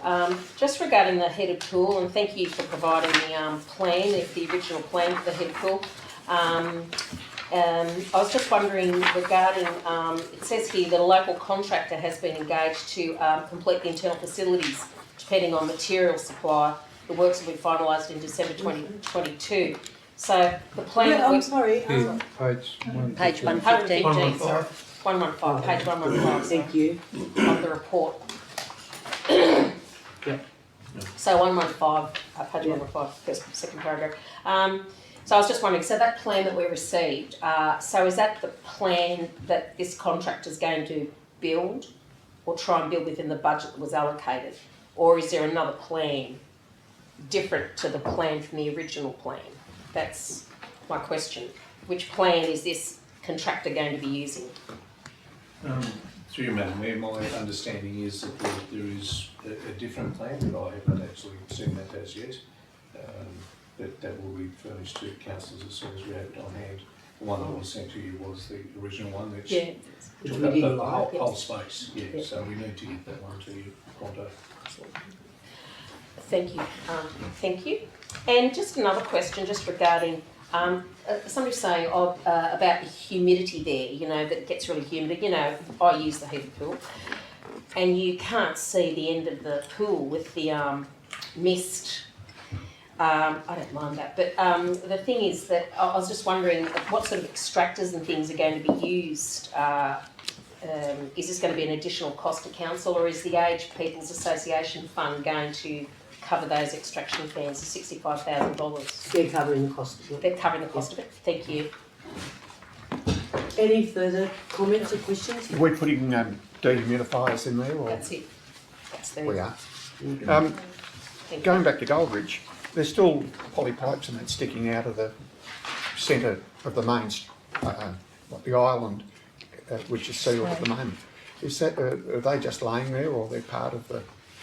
They've got to be buried? It is part of the irrigation, the centre island part there, which they'll all be covered up when we put in the dirt and stuff around and so on. Some of that is drainage as well, so that centre part with the stone in the middle is the drainage, but the rest of it, and that's why it's running down the side, so the spray is coming into the middle. Just a question on the irrigation up there. Are we reusing the water that we're capturing down in the lower section where the dam will be? And if not, we need to. I'll just say that. Yes? Do you, no, that's not the plan at this stage. Yeah, and it should have been the plan from day one. Yeah. So I think in going forward, as we start to, I know that it would mean a bit of tunnelling underneath the road, but I do think that we need to start looking at using that water that we're going to capture off that site down in the dam section. And that would give us a really good, we would win an environmental award for that, the state, if we were doing that. Just to get the dam down the bottom is a detention basin, no, it is. a retention basin. So, but in order to win some more fill material for different parts, we've actually had to go lower than the pipes that. So there will be some water in there, which potentially we can reuse. Good. Thank you. Okay, is that it? Could I, through you, Madam Mayor, can I ask a question? In respect to Templar Street, where we've finally got the pergolas up, it's saying seating is being quoted and supplied. End of date December, like we're mid-September. Is it going to be 3.5 months to put some seats in and the actual planter boxes? That seems a little bit extra time. Long time. And it's been a long time. Templar Street's been a long, long time. So. Through you, Madam Mayor. Yes, it's been a long time, and we're entirely dependent on the manufacturers. if we could hurry them along, we certainly would, but we're at the whim of and everyone's busy, which is really good for business in town. Everyone's fabricating all sorts of stuff, which is fantastic, but we do what we can. But Is it local? Sorry, is it local fabricators that are doing the seating? Put up with it. Yeah, so I think we need to get the hurry up though. I think we have waited a long time for this project to be completed, and it would be great if we could bring it in before December. Have we got the quotes yet for the seating? They're under order. Oh, they're ordered. Oh well, last I knew they weren't. I'm under the belief that they haven't been ordered, that they're still waiting on quotes. Could you chase them up for us? Yeah. Because I think, we need to get in and we need to bite the bullet and do the job. They have been ordered, because last time I had a conversation they hadn't been. I'm waiting on prices, so that's great. All right. So Sorry, Madam Mayor. Yeah, no. Can I just ask a query on page 120? What's that framework there at the top? What's it? 120. Frame is like what? Yeah, through you, Madam Mayor, that's the new, Councillor Yana, that is the new amenities block at Hugh Wilson Oval. That's been started construction. Oh, wow, okay. Can go to the bottom one too. That's right, yeah, thank you. Okay, are we finished? We done? Let's put this motion to bed. Yeah. All in favour say aye. Aye. Against, I declare it carried. Councillor Rowlands. Page 129. Can I just move the recommendation that's there? It's been moved by Councillor Rowlands, seconded by Councillor Duggan. And I'd just like to add Councillor Matisky to that. Just the people going to the roads, National Roads Congress.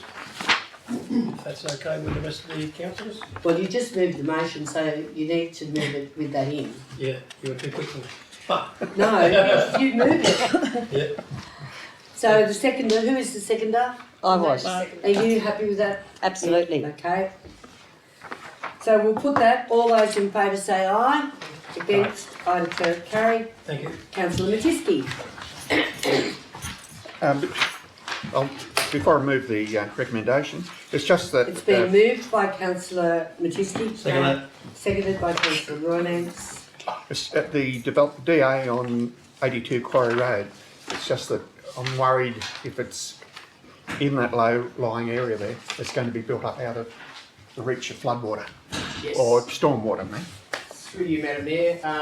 Thank you, Councillor Matisky, for asking that question to me a little earlier too. So I checked on that. So 82 Quarry Road is actually, there was a fire damaged house that's at the top end of Quarry Road, on Edward Street, corner of Edward and Quarry. So this is a development to replace that. But to answer your question that you had, so any development that's done adjoining the Cypress Lane to Lake Forbes drainage corridor, similar to our flooding requirements from Lockwood River flooding, we asked for a ½ metre freeboard for any new dwellings to be built up, so to ensure they don't get inundated by the maximum flood that would flow down that corridor. It just worried me with that gravel that's been put in that area. Yeah. Thank you. Any further comments or questions? If not, I'll put it. All those in favour say aye. Aye. Against, I declare it carried. Councillor Willis. Thank you. I'm happy to move that recommendation. Just had a question. Okay. It's been moved by Councillor Willis. Happy second. I'd like to amend that. I'll put, Hang on. Well, what we'll do, would you like to put it into open discussion instead of moving? Yeah. So, Woo, do you want to do that? Yes, I'm happy. Can Would we you need please to move formally this do over? it? Can we please move this into open discussion? You can, and seconded by Councillor Matisky. I'll put that. All those in favour say aye. Against, I declare it carried. You've got the floor, Councillor Willis. Look, yes, thank you. I do agree with alcohol prohibited zones. I thought you were going to say being consumed. Yes. Anyway, except 75 Ferris Street. But my question is, when we have special events, are we able to apply to whomever? Is it the yes. licensing to have I'll answer alcohol? that, yes. Thank you. And I thought it was a simple thing like that. I have another question, and I could be called on a point of order maybe. Smoking isn't mentioned here, but and obviously we don't smoke when we have functions, but are people just allowed to smoke in the parks just generally, and those sorts of areas, or? Through you, Madam Mayor, Councillor Willis. So the first answer to your question is you apply to yourself. If council was to have an event and you wanted to have alcohol at one of the functions, yeah, you apply to council. So whether or not you're a private entity or we were doing a function, we apply to ourselves. Okay. We can resolve to rescind the alcohol-free zone at that point. The second part of it is smoking in public places is not controlled through any local government legislation. It's a state government legislation. Department of Health control that. So I believe that there is controls there that prohibit people smoking out the front of public buildings, in public spaces, at the hospital, sports grounds, that sort of stuff. But we don't regulate it. Yeah, so we don't control it or enforce it. And if we have a function, if we chose to, we could choose to make it smoke-free, like Carols by Candlelight or something like that. If council chose to, I believe that's yeah, that's right. Thank you. Thank you. Can we? Oh, sorry, Councillor Matisky. Madam Mayor, I thought of an earlier council meeting we put Stephen Park or Stephen Field, when they called for it, in as alcohol-free. Yep. Through you, Madam Mayor. Councillor Matisky, yes, so the three sites were Victoria Park and it was also Nelson Park and Stephen Field. Halpin's Flat isn't listed in the aerial image there with the circle around, the heavy line around, so that's a mistake. We haven't included that on our mapping. And the recommendation obviously needs to be changed to include Stephen over there as well. So just made a mistake there in the recording. I thought we'd already moved previously about Stephen Field becoming. I was just to be investigated, was it? Anyway. Yes, you are right. Was it? It's popped in now when we get back in where we're going, but we haven't brought there yet. We'll move back in, yes. Councillor Matisky's moved that we go back into council, seconded by Councillor Willis. I'll put it. All those in favour say aye. Against, I declare it carried. Councillor Willis, you have the floor. Regarding this point. Most definitely. Yes. So can we just please add to that recommendation, Stephen Field? As per here. Thank you. Okay. That's been added. It's been moved by you and seconded by Councillor Matisky. If there's no opposition, I'm going to put it. All those in favour say aye. Against, I declare it carried. Councillor Willis. Thank you, Madam Mayor. Look, I'd just like to actually move that recommendation. Right, it's been moved by Councillor Willis. Is there a seconder so she can speak to it? Seconded by Councillor Duggan. So thank you. Look, I just want to say I think this is a wonderful thing. It builds confidence in our local community and our food suppliers. It's wonderful for our tourism. Thank you to the Manager of Development and Planning and the Cadet Building Surveyor for this report. I'm really happy and proud of it for our wonderful food suppliers. And yes, just thank you to our team and to the food premises in our community. And I don't think this can be published widely enough. I think they'll have the signs on the doorway and that sort of stuff. Yeah, and in the papers and whatever. I think it's fantastic. Thank you. I think our mayor knows a fair bit about it. Yeah, well I do, but I'll let Matt tell you because I was the inaugural chair of the food regulation body and I bedded down this legislation and introduced this into New South Wales. Matt, you can. Thank you, Madam Mayor. Yes, Councillor Lewis, you are correct, and I will pass those congratulations on. Thank you. Thank you. It's a very important program, and as the Mayor has alluded to, she was, I guess, integral in getting the Schools on Doors program over the line for the state. We were, in fact, because of the Mayor's influence at the time on the board, one of the pilot. The chair. Yeah, sorry, the chair on the board. We're one of the pilot councils that first started this probably 10 years ago now. It's now right across the state. So you'll see the recipients of the awards at 3 o'clock this afternoon. They're coming to have a cup of tea and get their awards from you guys. But importantly, it gives the community confidence when they walk in the front door of a food premises and they see 5 stars or 4 stars. 4 stars is still very good, 3 stars is above average. So There was some that needed some re-inspections, and there was some vendors that just needed a bit of a gentle reminder to improve their offerings. But by and large, the resounding result was that food premises and Forbes are operating at a very, very, very high standard. Okay, if there's no further discussion, I'll put it. All those in favour say aye. Aye. Aye. Carries.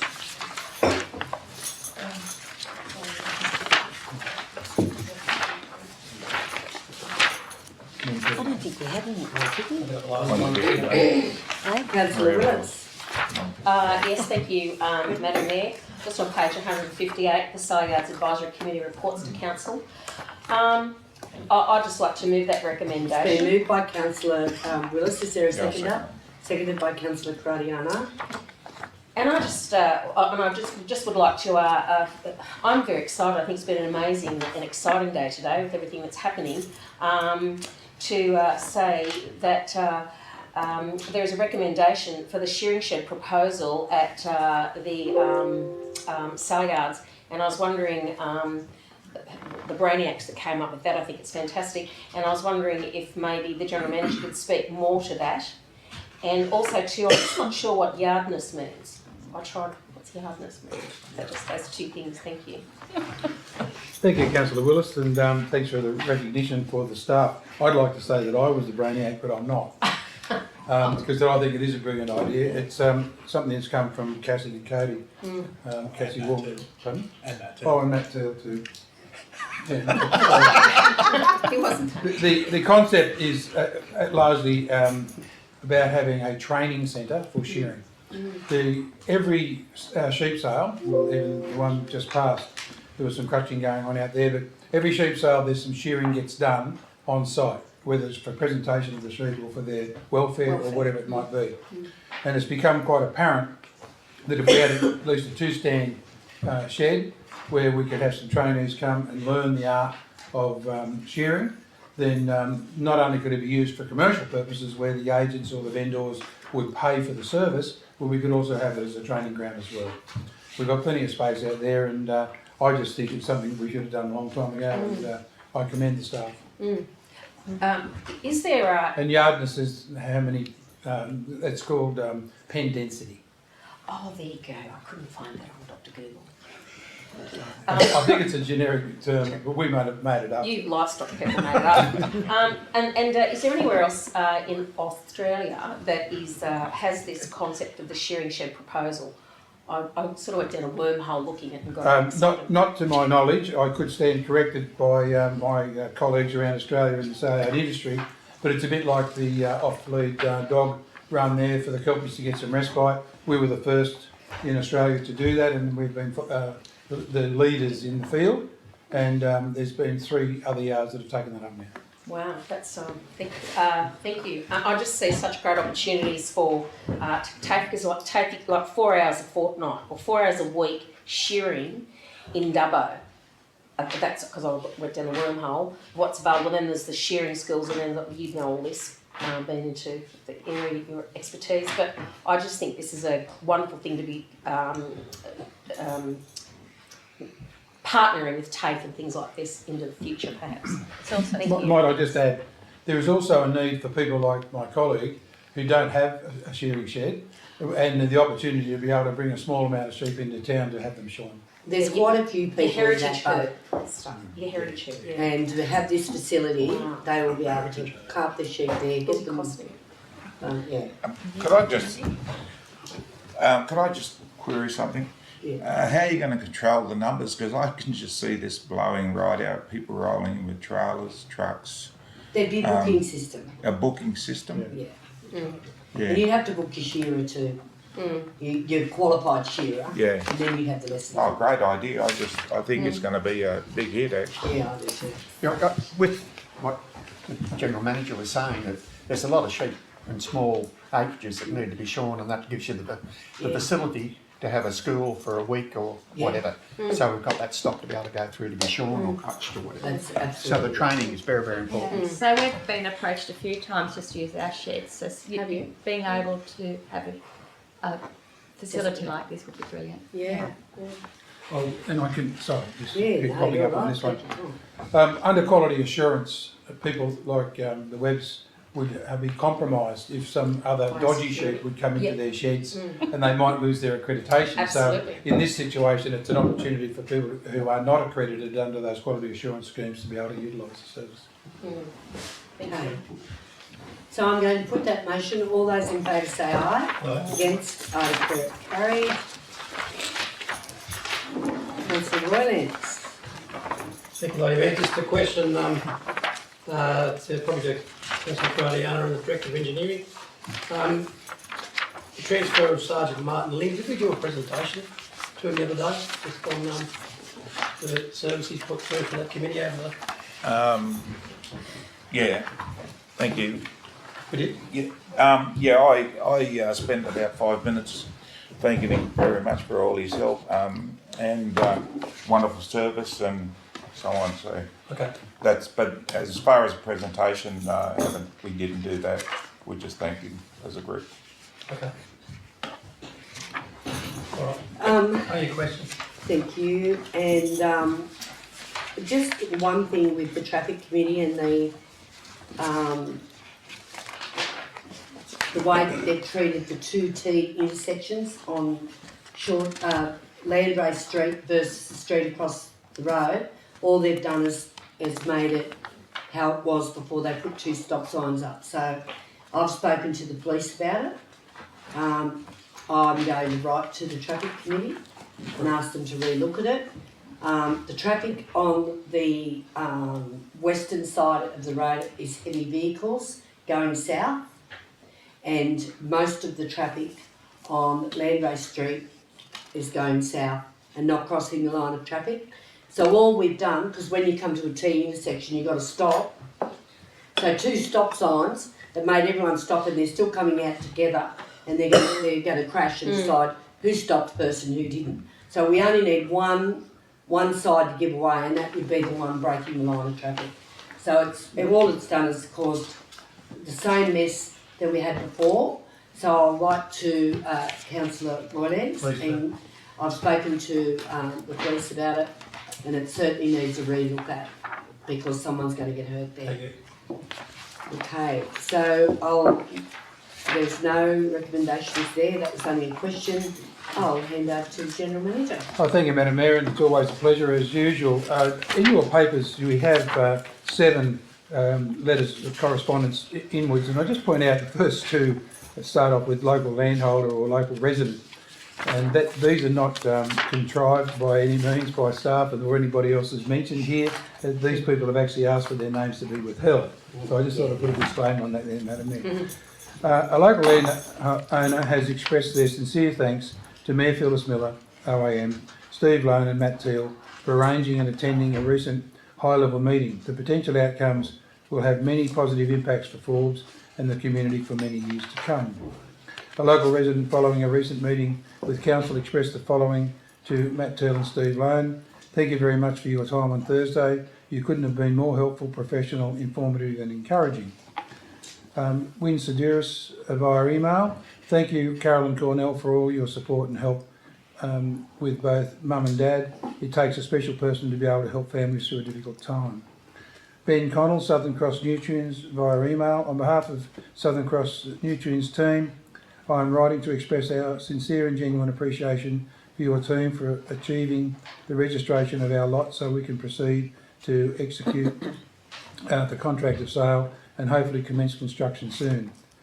Like all partnerships, there are challenges that arise which require collaboration and contribution of more resources to resolve satisfactorily and in this situation.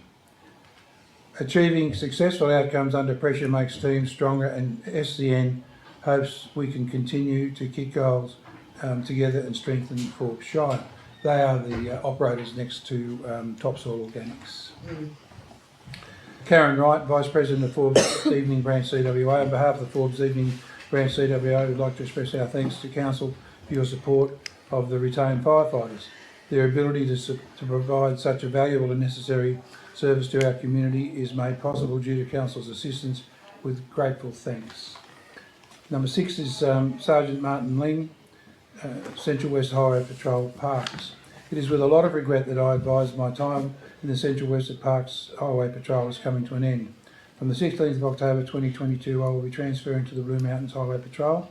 I have worked with a lot of fantastic people from a variety of organisations, and you all give 110% to your jobs and communities. It has been an absolute pleasure working with you, assisting in many community-based events and having quite a few laughs along the way.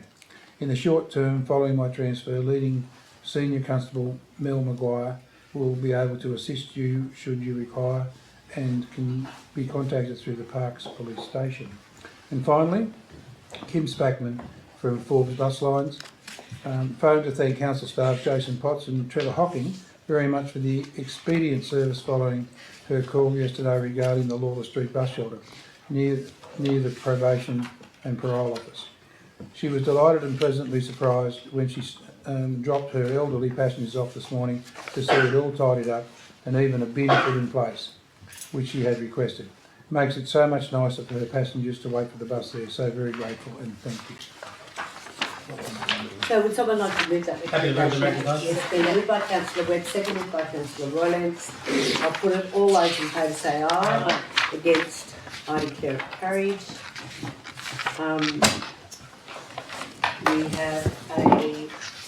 We deal with this in totality. So, Forbes, you adopt that. would someone like to, Is that the supplementary? yes, The green paper.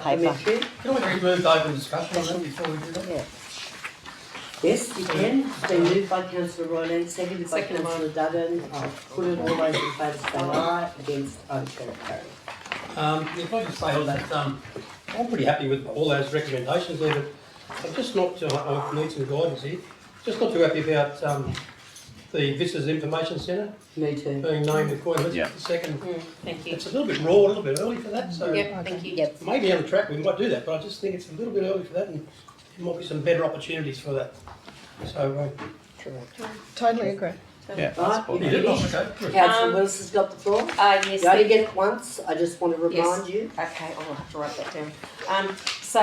Thank you, Councillor Roylance, for drawing that out. I was going to, and I concur that recommendation 4 needs to be removed. And I also have a question. I did ask earlier in the year or in the December meeting regarding the Queen's Platinum Jubilee tree canopy grants that were advertised, and I was assured that Forbes Shire Council was applying for that, and I was just wondering what the outcome of that was. Thank you. Did we get the trees? Did the application go in? You know? No. The application Take that on did. notice, I'm sorry. We don't know. You don't know the application. Can you take that on notice and we'll answer that later on in the afternoon? That's just David Ramsey I had a meeting with him over that, so we can just ask that question. Okay, any further comments? Move back into council? Yeah, Yes, okay. thank you. Moved by Councillor Roylance, seconded by Councillor Webb. I'll put it. All those in favour say aye. Aye. Against, I declare it carried. Happy to move the recommendation that we move 4 and 5 at this stage. So items 1, 2 and 3.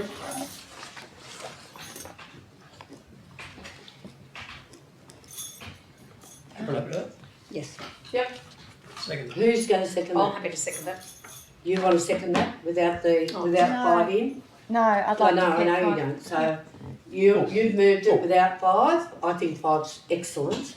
But you're seconding it, Councillor Willis, so we won't. Oh, look, to be I'm happy to go with what I'm happy to go with what for further discussion or whatever. So Yeah, well, yeah, be nice to plant the platinum trees. you want 1, 2 and 3, is that right, Councillor? 1, 2 and 3 are yes. And we look at 5 down the track a little bit, that's all. No, I'm not saying no that altogether. Okay, so you've got your motion. Who's seconding that? I'll second that. It's been seconded by Councillor Duggan. Okay, you need to speak to your motion, Councillor Rollins, because I'll certainly be speaking against it. Thank you. Just for items 4 and 5 on there, I think it's a little bit raw at this stage for the QE2 Visitors Information Centre. And while I do think we're going to plant some trees along that area, at this stage we might not do that because of the funding we've got coming up with the what they call the green cover? Green cover? That was the canopy, but I don't know. Canopy. Excuse me, we are not debating across No, we're the not. room. Okay, we're not Green, debating. You green are canopy. speaking. So, look, I just think 4 and 5 just out at this stage, and just go for 1, 2 and 3. Right. A speaker against the motion? I am happy to definitely take out number 4. Definitely want to keep it to the Lachlan Village Information Centre, but I really do love the idea of planting an avenue of 70 trees along the entrance to the Visitor Information Centre, and I'd like to call it, name it the Queen Elizabeth II Drive. So, thank you. Another speaker for the motion? Yeah, I'll speak for the motion. I'm with Councillor Rolliance, Madam Mayor. I think 4 and 5 should be taken out.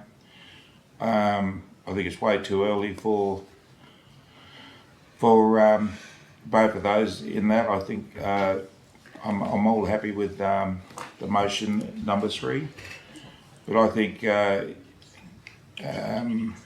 think it's way too early to be doing anything like that at the present. Thank you, Madam Mayor. Okay. Another speaker for, against the motion? Yeah, Madam Mayor, I'm for 1, 2, 3 and 5. I think number 5 would be nice. I think it's a good touch. However, the tree committee involvement would be beneficial. Against? 4. So You're for? I'll just see if there's any more against. So hang on, who Now, excuse me. I don't know where I'm up to. Is there any speakers against the motion? I'm Against sorry, whose? for the motion? What's you? For whose Councillor motion? Paul. Madam Mayor, I'm against 5. I think there's a lot of trees already along there. You've got the avenue of trees along the highway. You've got a lot of trees along the the drainage or the moat there. And I think it's a more appropriate place to put an avenue of trees, maybe Goldridge in the island, medium strip and Goldridge, or along Bogangate Road. I think there's a more appropriate place to have them, because I think they'd be lost along the village. Against the motion? Is there any other speakers against the motion? If not, I'll speak against the motion. I think we can dilly-dally for the next 2 years and decide what we're going to do. It's quite fitting that the Premier and the Prime Minister were able to make a decision fairly quickly on what they would do in demolishing a building in the centre of Sydney and calling it the Queen Elizabeth Place. I think this is a great opportunity for us. We have an iconic building that was opened by a former Prime Minister that has died. I think it's terribly important not to name our Lachlan Village anything else but Lachlan Village Visitor Information Centre. But I think this would be absolutely wonderful for passing traffic to be able to see what our memory we are creating of Queen Elizabeth II. She is the longest continuous living monarch.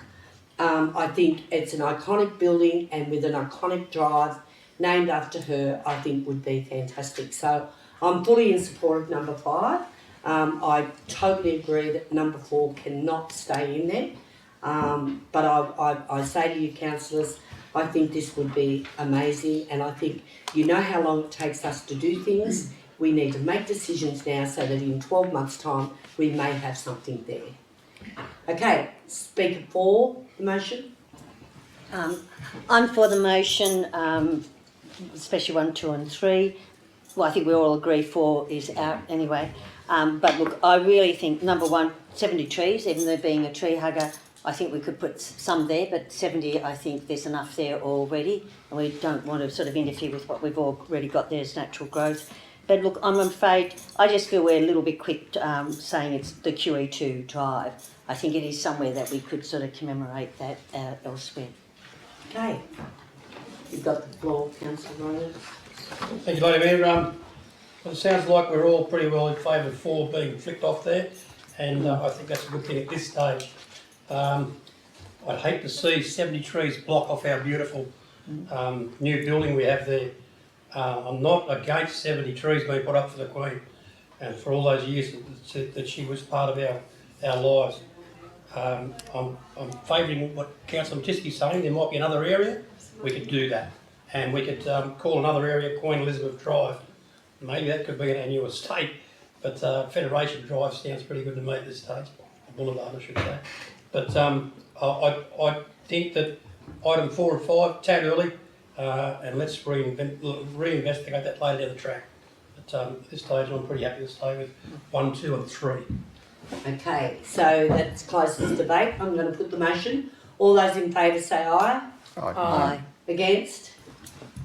I declare it lost. I declare it carried. Sorry. Okay, sorry. I meant to say that. I was confused with my lost and my carried. So Thank you. Okay.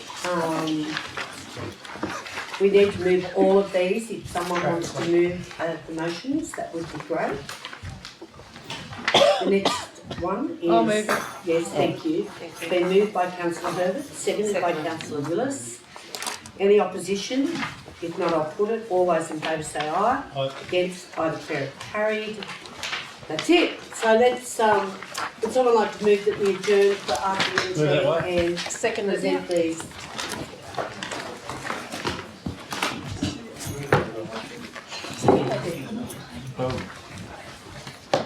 Yeah.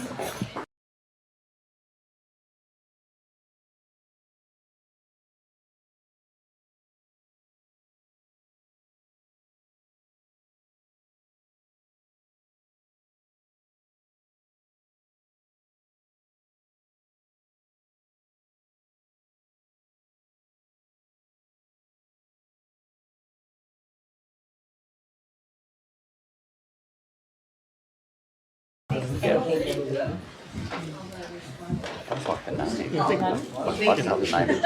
Queen Elizabeth And then we Drive. also, yeah, I should have said that landmark of some sort.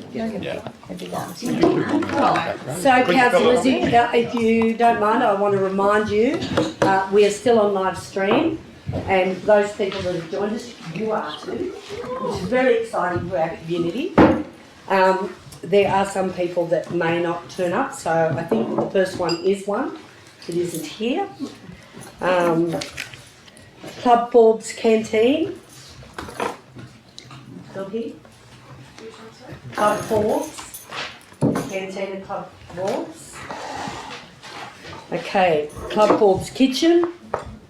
Is there someone from the kitchen? No, they're not here either. Red Bend Catholic College Canteen. We're doing well so far.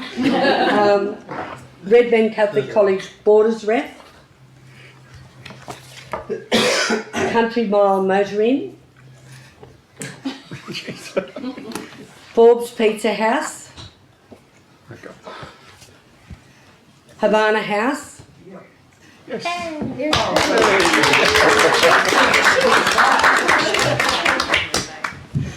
Congratulations, that's excellent. Thank you.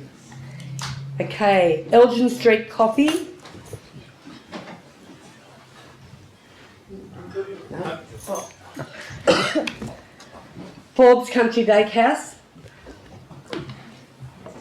Bright Beginnings.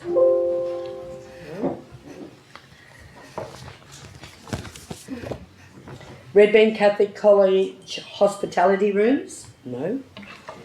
Learning Ladder.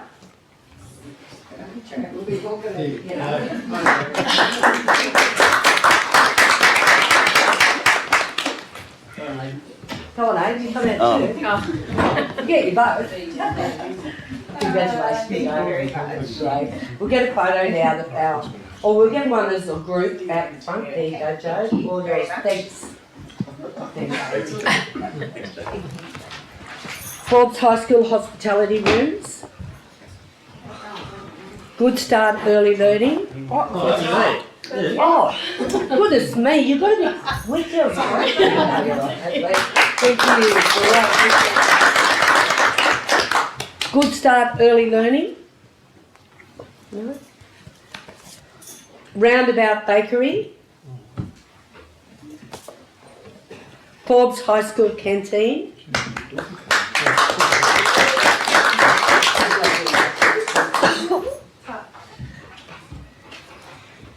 My Local Golf Club Restaurant.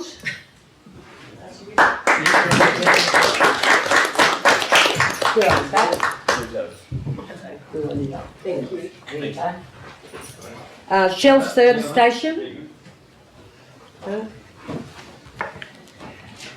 Forbes North Public School.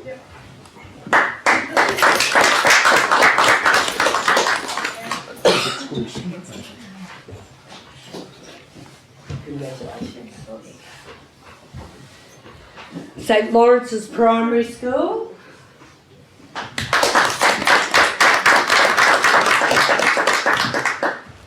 She's been there with all my kids at school. Forbes High School Skills Food Van.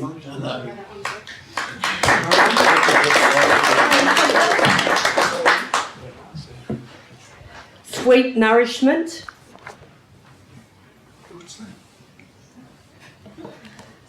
Forbes Preschool. No. Subway. No. Forbes Public School.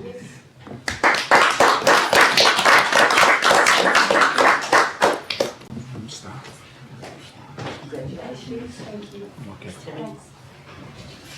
The Post Office Hotel. Ampol the Foodery.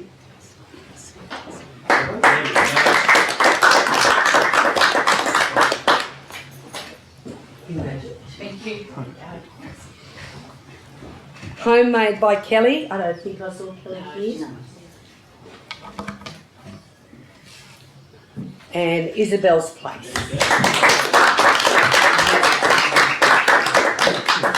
Well, congratulations to you all, and it's so exciting getting these certificates out, because we were a long time not having a lot of places to eat. We're starting to build up and starting to do a great job in Forbes. So I want to thank you for everything you do in your businesses. I know when you're working with perishables, it's a pretty tough gig at trying to predict what your needs will be, but you all do such a fantastic job. So on that note, we're going to go out the front here with all of the councillors. We're going to get a great big group photo.